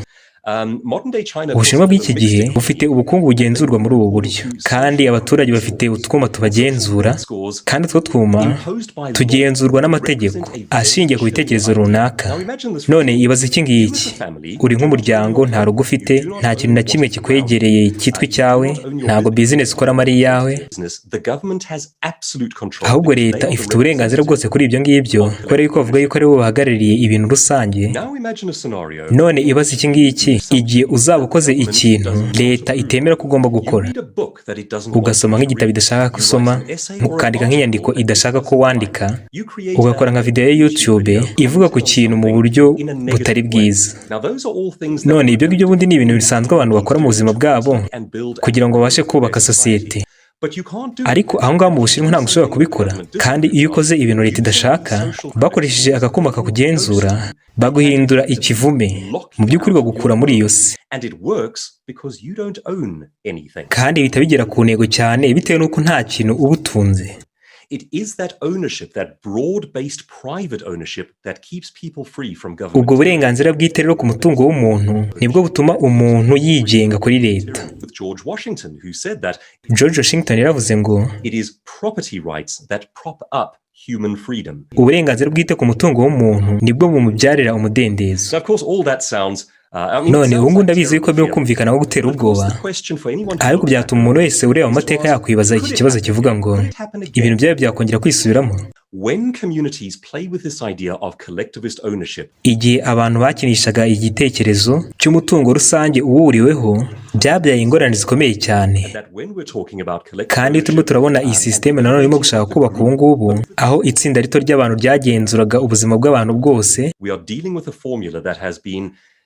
Deeply damaging to the human species. tuba turimo kongera kwinjira muri sisiteme yateje ingorane zikomeye cyane ikiremwa muntu. Thanks very much, Douglas. Pope Francis calls on popular movements and organizations to consider a universal base wage for workers. mu gitabo cye Papa Francis aherutse kwandika nyuma y'ibi bibazo cyitwa God and the World to Come, bisobanuye ngo Imana n'isi igiye kuzaza, yaranditse ngo twazana gusa ubutabera binyuze mu kurema itegeko rishya ry'isi rishingiye ku gukorera hamwe. kuba rero barimo kwigaragaza inyuma nk'abahanganye, cyangwa se tukabona umupapa yatuye intambara Bikira Mariya, ibyo byose ni ukuyobya uburari kugira ngo ino gahunda yabo izagwe ku bantu mu buryo bwo kubatungura. mbese ubundi umuntu atura tundi muntu intambara kandi uwo muntu yarapfuye. ubu ngubu nabwo ni bumwe mu buryo bwo kuvugana na Satani n'imyuka y'abapfuye. Bibiliya iyo yigisha ingingo irahuranya cyane maze ikavuga ngo ubugingo bukora icyaha buzapfa. nyamara iyo Antikristo ndetse n'amatorero ari mu buhakanyi bakomeje kubeshya isi yuko abapfuye baba badapfuye, maze bagasubiramo bwa burozi bw'inyigisho y'inzoka imwe yabeshye muri Edeni kera, aho yagize iti gupfa ntabwo muzapfa, you shall not surely die.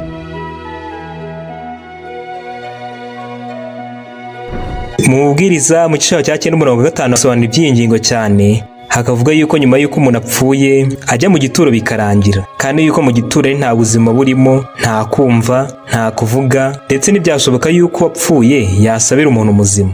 rero biteye isoni n'agahinda cyane kubona umuntu witwa ko afite umwuka uhumeka ndetse akaba afite ubwenge bukora neza ashyira umuntu mu gituro, yarangiza nyuma akajya kumushakaho ubufasha kandi azi neza yuko ahantu yamushyize nta buzima bubayo. Yesu ubwo yagereranyije urupfu nk'igihe cy'ibitotsi, bigaragaza yuko igihe abantu bapfuye batajya mu ijuru cyangwa ikuzimu, ahubwo baba bagiye gutegereza igihe cy'umuzuko. kuko avuga ku bya Lazaro wari wapfuye yaravuze ngo inshuti yacu Lazaro irasinziriye. uku kwigaragaza ko abadayimoni baza mu mashusho y'abacu bapfuye kera, Bibiliya ikwita imyuka y'ubupfumu n'ubushitsi. ariyo myuka y'abadayimoni ikora ibimenyetso n'ibitangaza igiye kuzasanga abami bo mu isi mu gihe kidatinze kugira ngo ibahuruze kujya ku ntambara yo ku munsi ukomeye w'Imana ishobora byose.